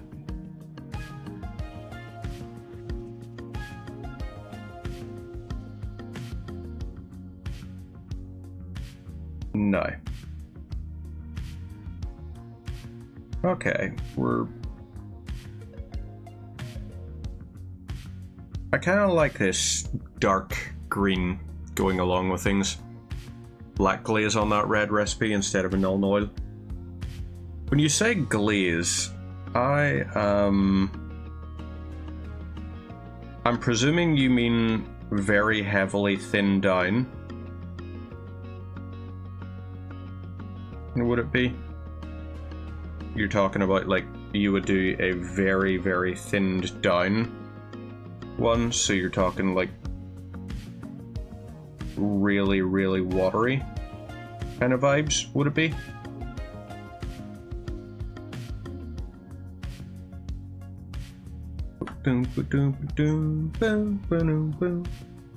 Really? This time you decide not to do the bump-a-dum-bum?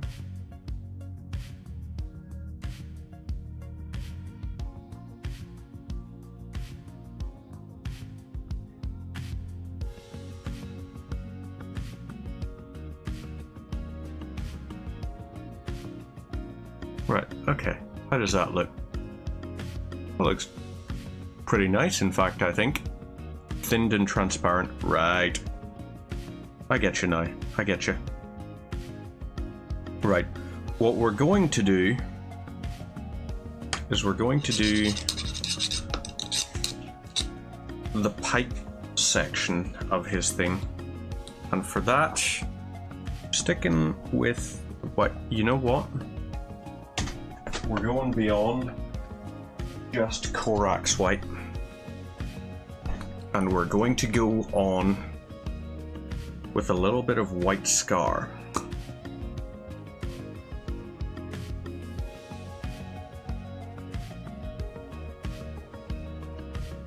So let's pop some white scar down onto here.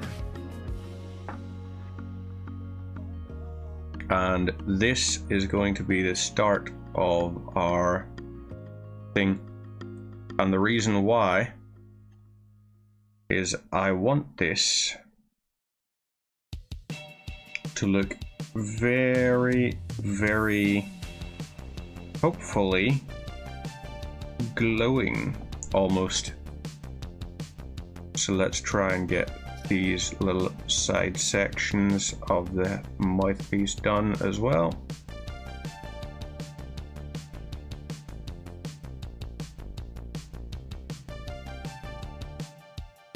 So a little bit more of this.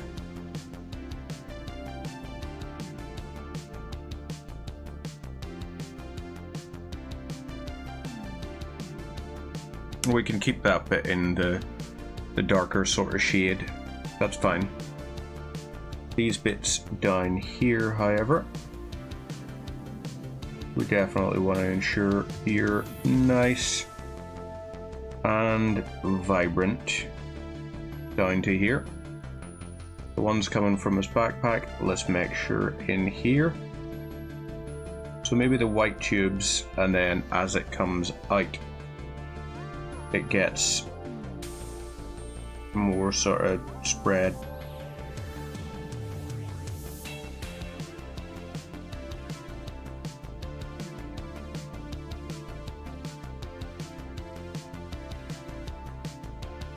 Now, dipped out. This is the second. The first one we kind of got most of the base coating done on him. Layering and everything will be a separate process for another day. We're currently just going to try and get a very, very, very vibranty kind of green going for this here sort of thing for the little pipes coming out. So at that point, what we're going to do is take a little bit of moot green.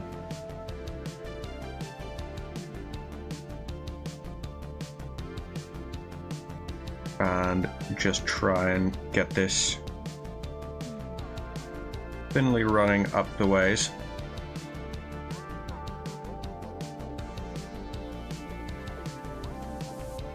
So yeah, I want to see how much we can get this to look.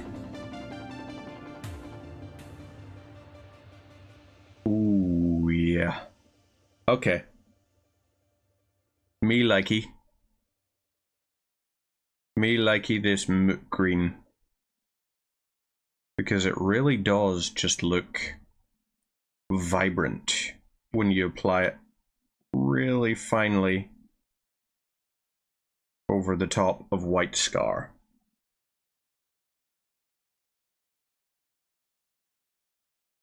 So up we'll go.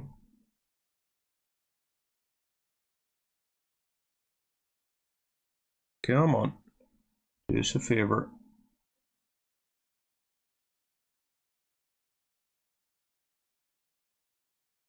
This is probably among the more intense little sections for me. And I just realized the music has cut off. So that right there looks very sort of glowing, you know? This moot green over the thing. So I'm happy with that little bit, that coming out like that. We're gonna definitely keep that like that. And what are the other little bits we're gonna do before we call it for the evening? What should we do? Weapons and all will be another day. Do you know? Honestly, I think for the evening I'm happy enough leaving it there, except for just a couple of little bits. So, let's do our wash. First things first, You're Mortarian Grime. Nope. Aha. Here we go. Agrax Earthshade. And this here will be applied over the entire thing, really. All the little white sections, at least, are all going to get a good coating of Agrax Earthshade. So let's get it started.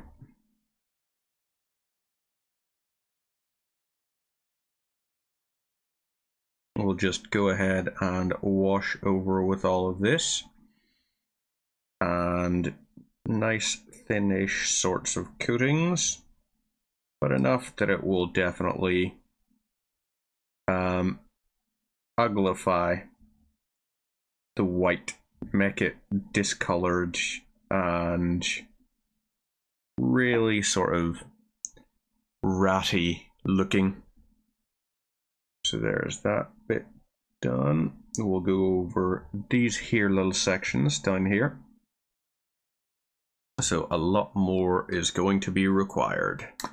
We may as well shade the back side of the pipe with a purple wash. Ooh, that could be a good idea. I like the sound of that. Right, this here we're going to do all as a big wash over everything. We're just trying to really uglify is the word I keep using. It's not an actual word, but it gets to the crux of my intention. This guy, at the end, should not look clean. He should look as though he has been living out in the wilds in all of this pestilential plague and all of that stuff. We just want him to look dirty. That is our plan for him.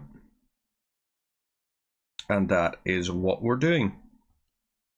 Get him to look ratty, ugly, plaguey, all of these things. So more of this, and then into the little tiny segments that there are on like the horns. Into there we're going to layer over some Nuln Oil. Actually the horns we're just going to do in general in Nuln Oil. We'll just do that in general for the horns. So this here, we've got some of these little bits. Maybe Nuln Oil possibly down into those little recessed indented sections on the armor as well. Because that there could be very nice effect, I think. But we can only try and find out. That's our ultimate intention for all of this, is we're trying things and seeing what works, what doesn't. And for this here, the Agrax Earthshade washes, I stand by my belief that they work. Possibly on the purpley segments and everything, we're going to go for a little bit of whatever you call the purple shading that there is. So let's go into the upper section of the chest plate and just make sure that we give this a good brushing with our Agrax. The way it sets over stuff, I think, is wonderful. So these chains are going to have to be done as well. They'll have to be painted, but that'll be next section. We'll do that with. So, the other little bits. Let's make sure his backpack also gets some coating. And I know you're probably judging me for doing straight from pot onto this here. You're also probably judging the amount I'm using of this here Agrax Earthshade. But I like it. It's fun to use, particularly for my Death Guard guys. I like them not being clean. I like them very much being stained kind of guys. So, that's that all sort of done on him. He is, for the most part, covered for that. Let's go over to our other fella. And we're going to do him. Retributor looks great on. Yeah, that's why I like sort of having the Agrax on, like, all of the white and gold bits on this guy. So, we need to get a little bit more checking on this here, because we actually have used up most of what was on the top of the lid. So there we go. That's a lot more. Lovely. Yeah, let's brush all of this all over and get a good coating of filth all over his armor. Then our green, we're going to use Poxwalker for the green parts of the armor, which is just, I mean, it fits for Nurgle, you know? It fits. Oh no, I missed purpley segments on this guy. Could have had purple on him, but we missed the opportunity so far. Oh ho ho ho ho, yeah. That is a lot of Agrax that just came off that there. I love it. It's such a nice thing to do. Just taking this and using it as a wash. Not quite as they intended, but, you know, if it does the job for me, it does the job for me. And I would go so far as to say, whoop, my mistake, had it far too far off to the side. I would go so far as to say, it's doing the job for me. So a little bit more over here, and ho ho ho ho, yeah. Get a nice solid coating all over. And this guy is also starting to look really dingy and grimy. Let's get all of this here, and his arms and his hands all covered. His pauldrons a little bit. There's his arms and his hands done. Lovely. A little bit more into the back, and we'll just make sure to wash this down in. Do the same over his arms.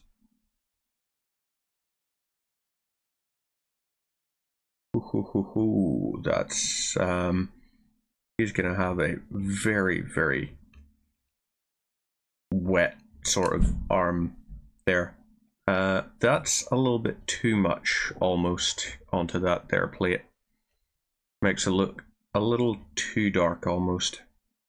So let's try and get this redistributed down into these here gaps. And just a little bit in under his sides. And that's us on that. So, nice, good, really, really, really, really wet. Why not use a bigger brush? I'm a moron, I think is the easiest way to put it. I am very much so a moron.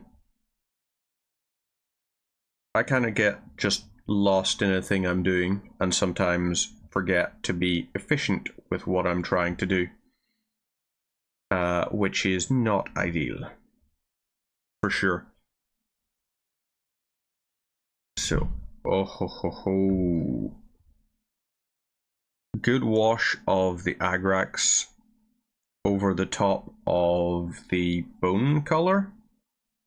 Really, really like how this is coming out. Really like this.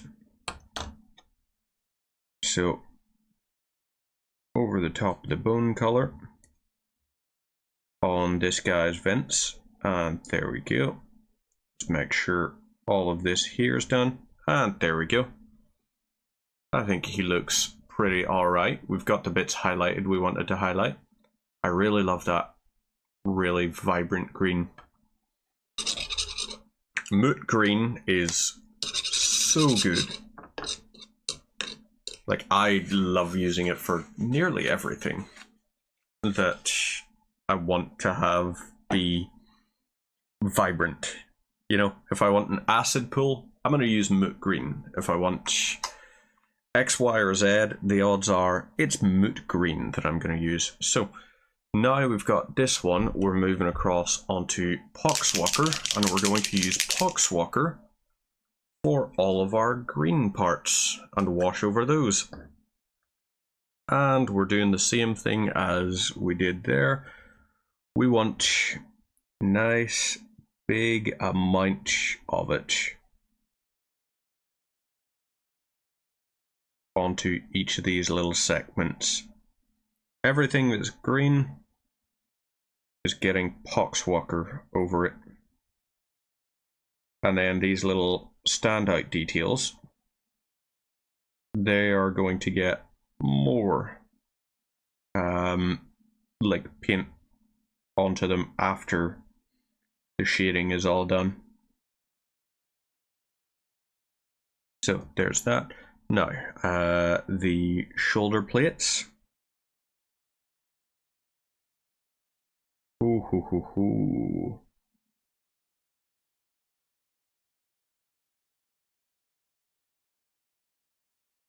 This right here, I am a fan of. There is just something about Poxwalker over that kind of green that to me just looks fantastic. So let's get a little bit more onto this. It's the way it just, like, I like that auric flesh color anyway. But then once you add that onto it, it adds like a different level to it. But what I say is the difference between Agrax and Poxwalker? The greenness of it. Like, Poxwalker, I think, is a decidedly more vibrant green in my thought. Or not vibrant, a deeper green. Agrax has that yellowy, greeny, browniness to it, I think, in my view. So up here, we'll get onto these sections.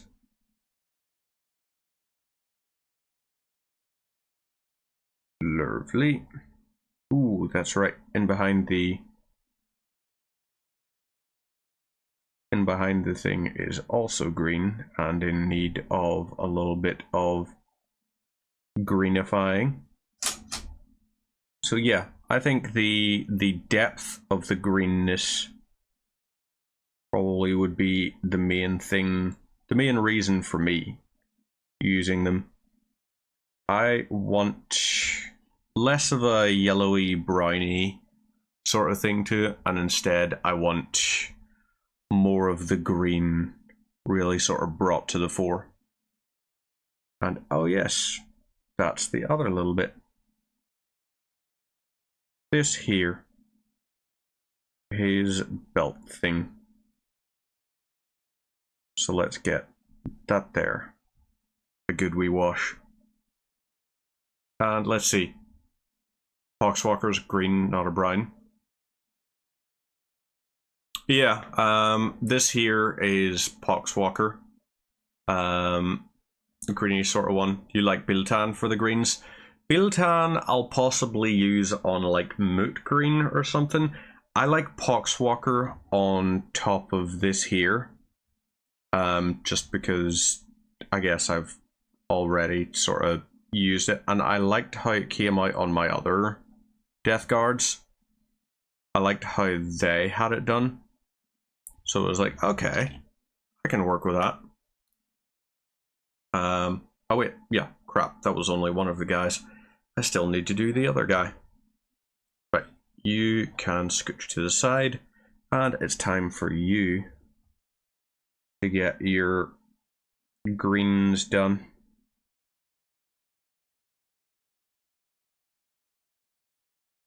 So this here, we'll also push the greens down into, like, properly down into here. So we want to push them down in so the maw looks green around the side of it. That's going to be part of the thing for it. And then let's go for, yep, just our standard washes over the top. Then we've got our bits of green down in, and you can see some of that is going to dry a very dark green in the end. It's going to be, which is very good for us. So let's grab a little bit more of this. Ooh, that wasn't much. And we're going to throw it down onto here. So that's this plate done. And now we can switch over to this side. We're also going to dye this guy, because this guy's pauldron for this I absolutely love, because it is so nurgly, his little pauldron there. Well, thank you, Rookie. Greatly appreciated. How are you? Are you well? 'Cause you're looking well.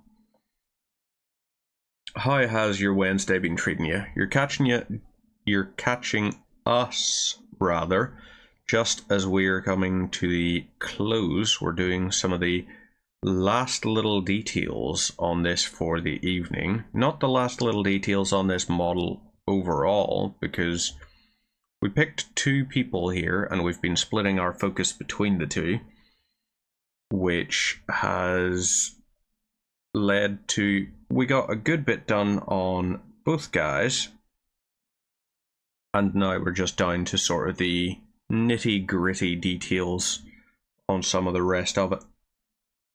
So let's get these here little bits added. We're using a lot of our Poxwalker shade for this here. Potentially these little bulb things we could actually do with adding some yellow on at some point, just to give it a little bit more differentiation. Because I guess they are almost kind of like buboes. You know, they seem like, well, not even buboes. I would view these as almost like, if you ever see seed pods from stuff, which if you have trypophobia, don't go googling seed pods, because several of the ones are just really, really freaky looking and will sort of creep you out.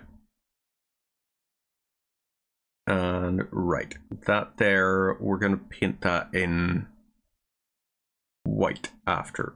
But meantime, let's do a good bit of this here over this.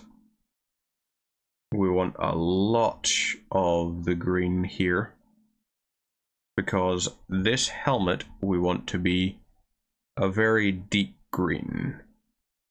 We want it to be a deep sort of one.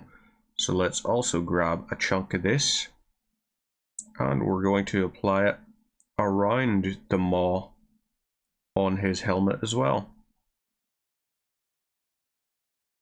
So there we go. Kind of working. Now, Check Twitch. Ah! God, you must... What the hell time do you stay up to that you're just starting to look for stuff to watch now that it's 20 to midnight? That's late, man. That's late. So the last thing we're going to do on this here is we're actually going to, on this guy's armor here, on his shoulder plate, we are going to do purple. But we're going to go for quite a light one. We're doing a little bit of cacophony purple. So this will require a fine, steady hand.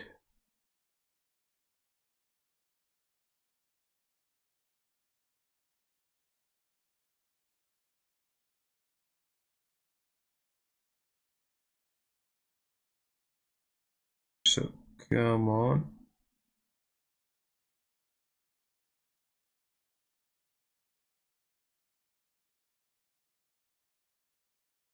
Okay. We've got those little bits done. Now we brush it up this way. Make sure we get those. And we're going to grab this bit and this bit here. So there's that purple, which I like. I like that purple a lot. And I have an idea of what I want around it. I have an idea. What do we got? Oh, you're a T'Challa Lilac? No. Sotek Green. Zarius Purple. And... you know what? Yeah, Flash gets yellow. We're gonna do that. That's what we're gonna do. So, each of these circles will be a different color. First one we're going to do will be Sotek Green. Take just the tiniest wee dab on our brush. Just the littlest bunch.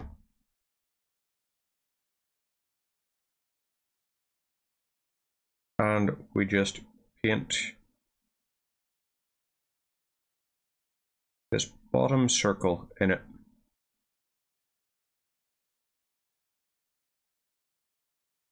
So, ta-da! There's one.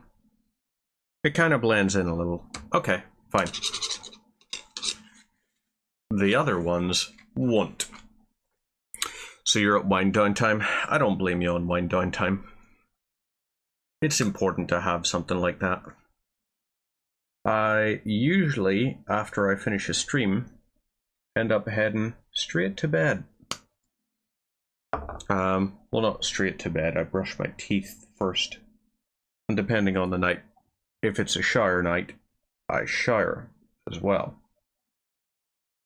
Because, you know, hygiene is important.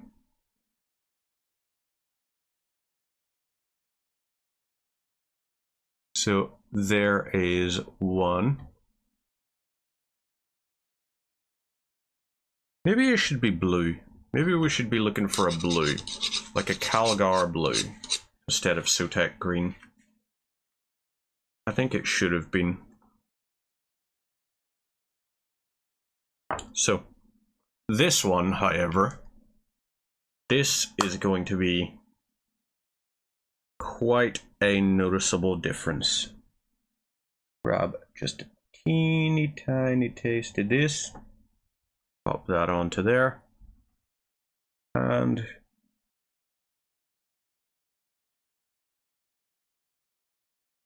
let's just try and brush some of this on.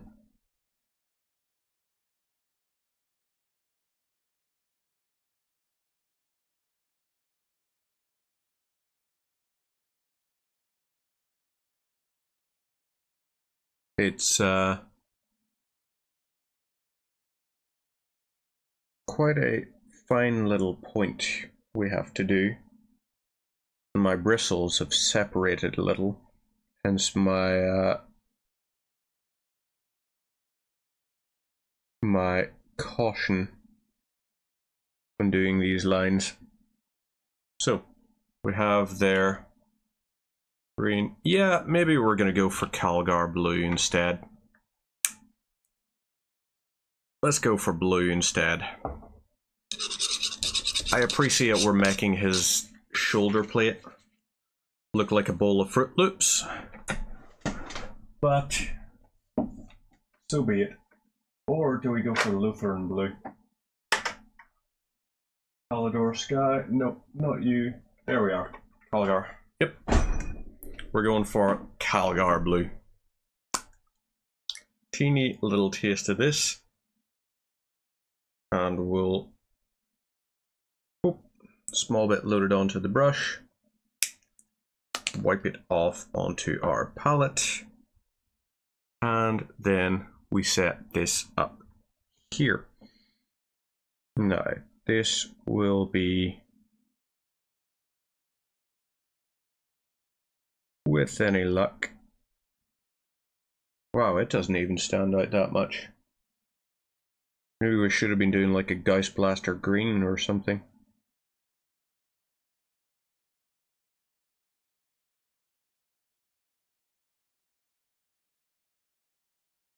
Okay, it stands out a bit more. There we go. Sybarite green highlighted with Baharoth blue. I don't know if I have Sybarite green. And I probably shouldn't go into the Warhammer store before Christmas. Otherwise I might buy more models. It's a genuine concern for me. Genuine concern. But, there we go. So, I'm happy enough with the little color there. That purple, yellow, purple, and blue for those wee things. And then we've got this guy here with all of his thing. So, let's see our last. You spent a bunch of money already this month. Easily done, buddy. Easily done. So it's not going to be, should it be Tyrant blue, or what do we do with the purple? What should we do with the purple? You know what? Maybe with the purple, we're going to try, we're going to see how the purple works if I give it a wash with Cassandora yellow. A very strange sort of mixture of things, but my hopes is it will provide some kind of putrescent-y kind of coloration. I want this here to look gross. That's my goal for these tentacles. For them to look gross. So into there, that's fine. And we'll grab another little chunk up here. Wash it across the wounds and everything.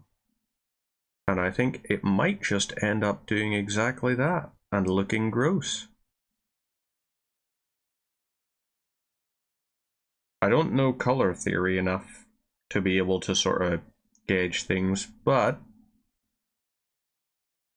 I do know what I think looks wet as a color. And I think this here, hopefully, is going to create areas which look wet. And maybe, in fact, let's risk it for a biscuit. Cassandora yellow over this sort of bony color. That's not bad at all.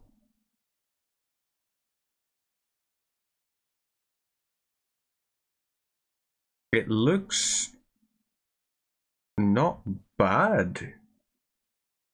Obviously, we'll have to do a little bit of sort of Nuln Oil in to get the darkness for the shading.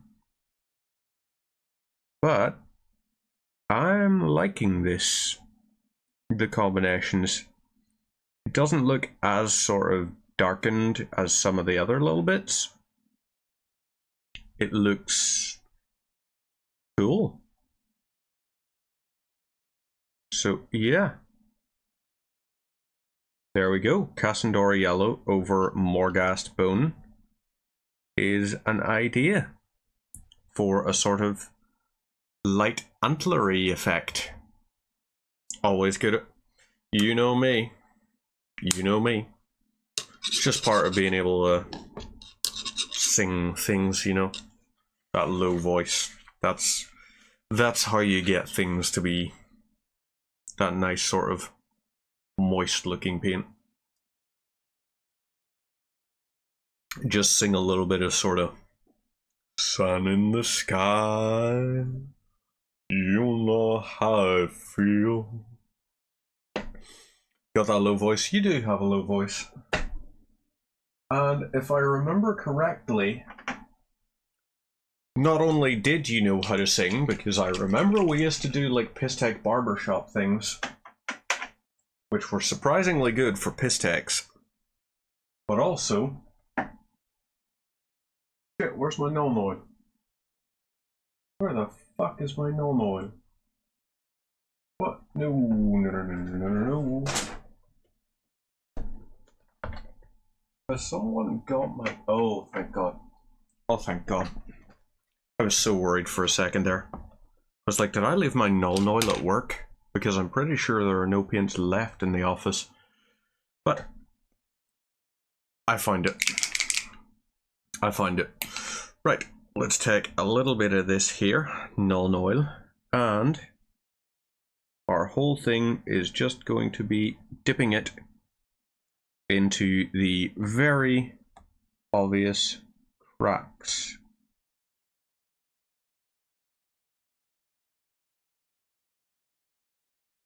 So come on, maybe we need a little bit more.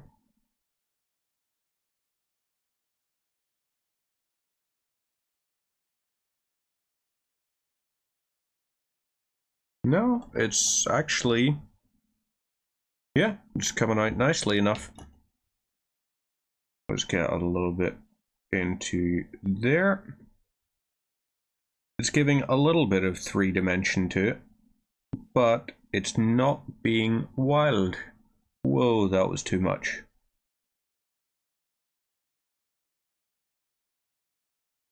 Okay, there we go. There's that. Now, the other little bits in, yeah, the maw. Absolutely. The maw requires Nuln Oil. In quite an amount, in fact.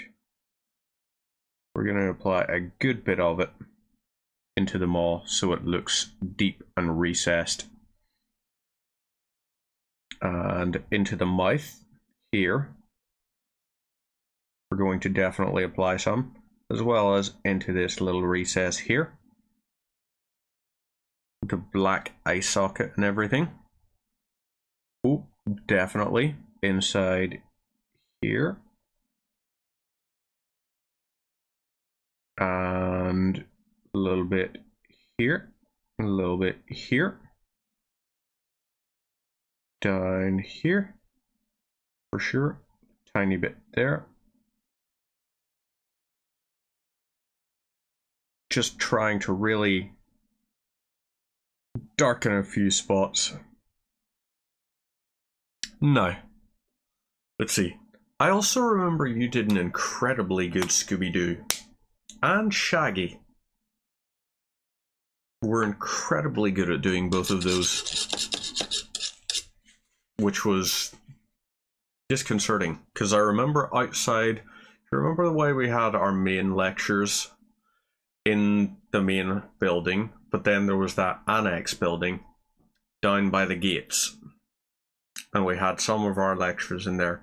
And I remember before one of them, you did the Scooby-Doo voice with such accuracy that people that hadn't even chatted with us were just like, what the fuck?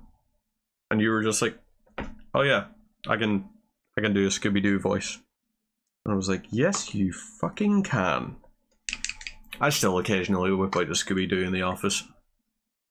I remember lots of really random things from really random points. Is one of the things I've learned. My brain will retain the most bizarre little pieces of information. And yeah, I don't entirely know why. There we go. He's got the Splinter Cell goggles on. And this other eye here is going to be, let's take a little tiny bit more of moot green.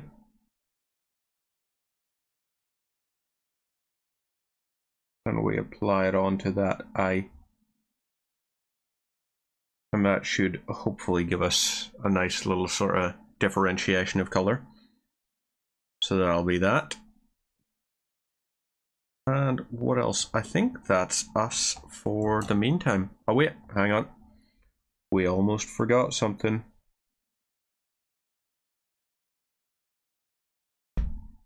We almost forgot these eyes on the backpack. So paint that one, paint this one, and then finally we paint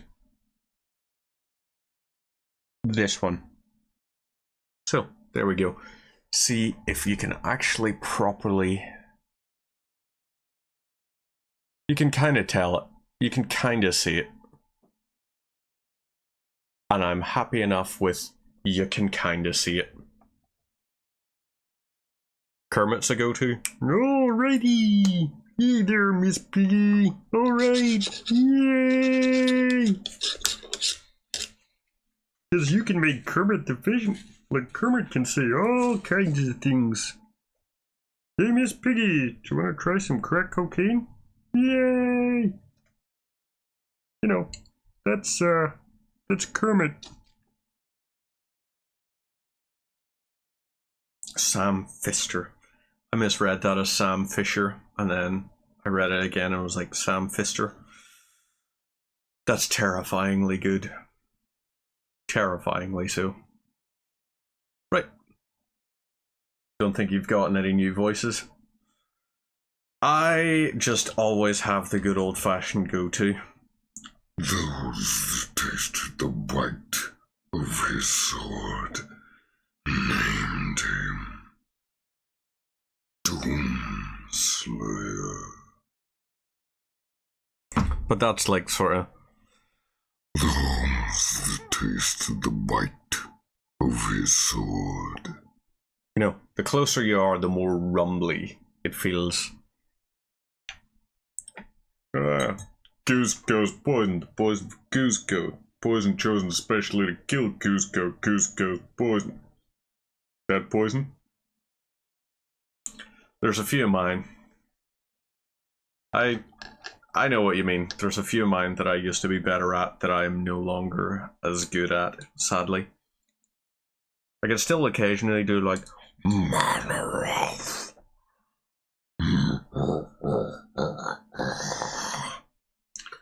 I made you creatures. I will unmake you. You know, Manorath from like Warcraft 3 or rudimentary creatures of flesh and bone. You fumble around in ignorance, incapable of understanding. You exist because we allow it. You will end because we demand it. You know, If it had a robotic filter over it, then at that point it would be sovereign. Or, of course, you could spend time listening to Kane. I know you're there, Raziel. Mobius led me to you. And if Mobius told you I was hidden on the underside of hell, would you throw yourself into oblivion to pursue me? Optimus Prime. Oh, pack it up, pack it in. Yes, of course, you could do your Simon Templeman sort of thing. Or the Pillars of Nosgoth. I had never seen them in their pristine, undefiled state.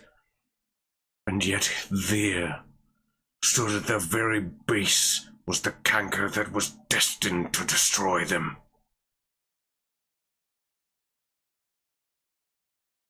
What was the other one? Ah, yeah.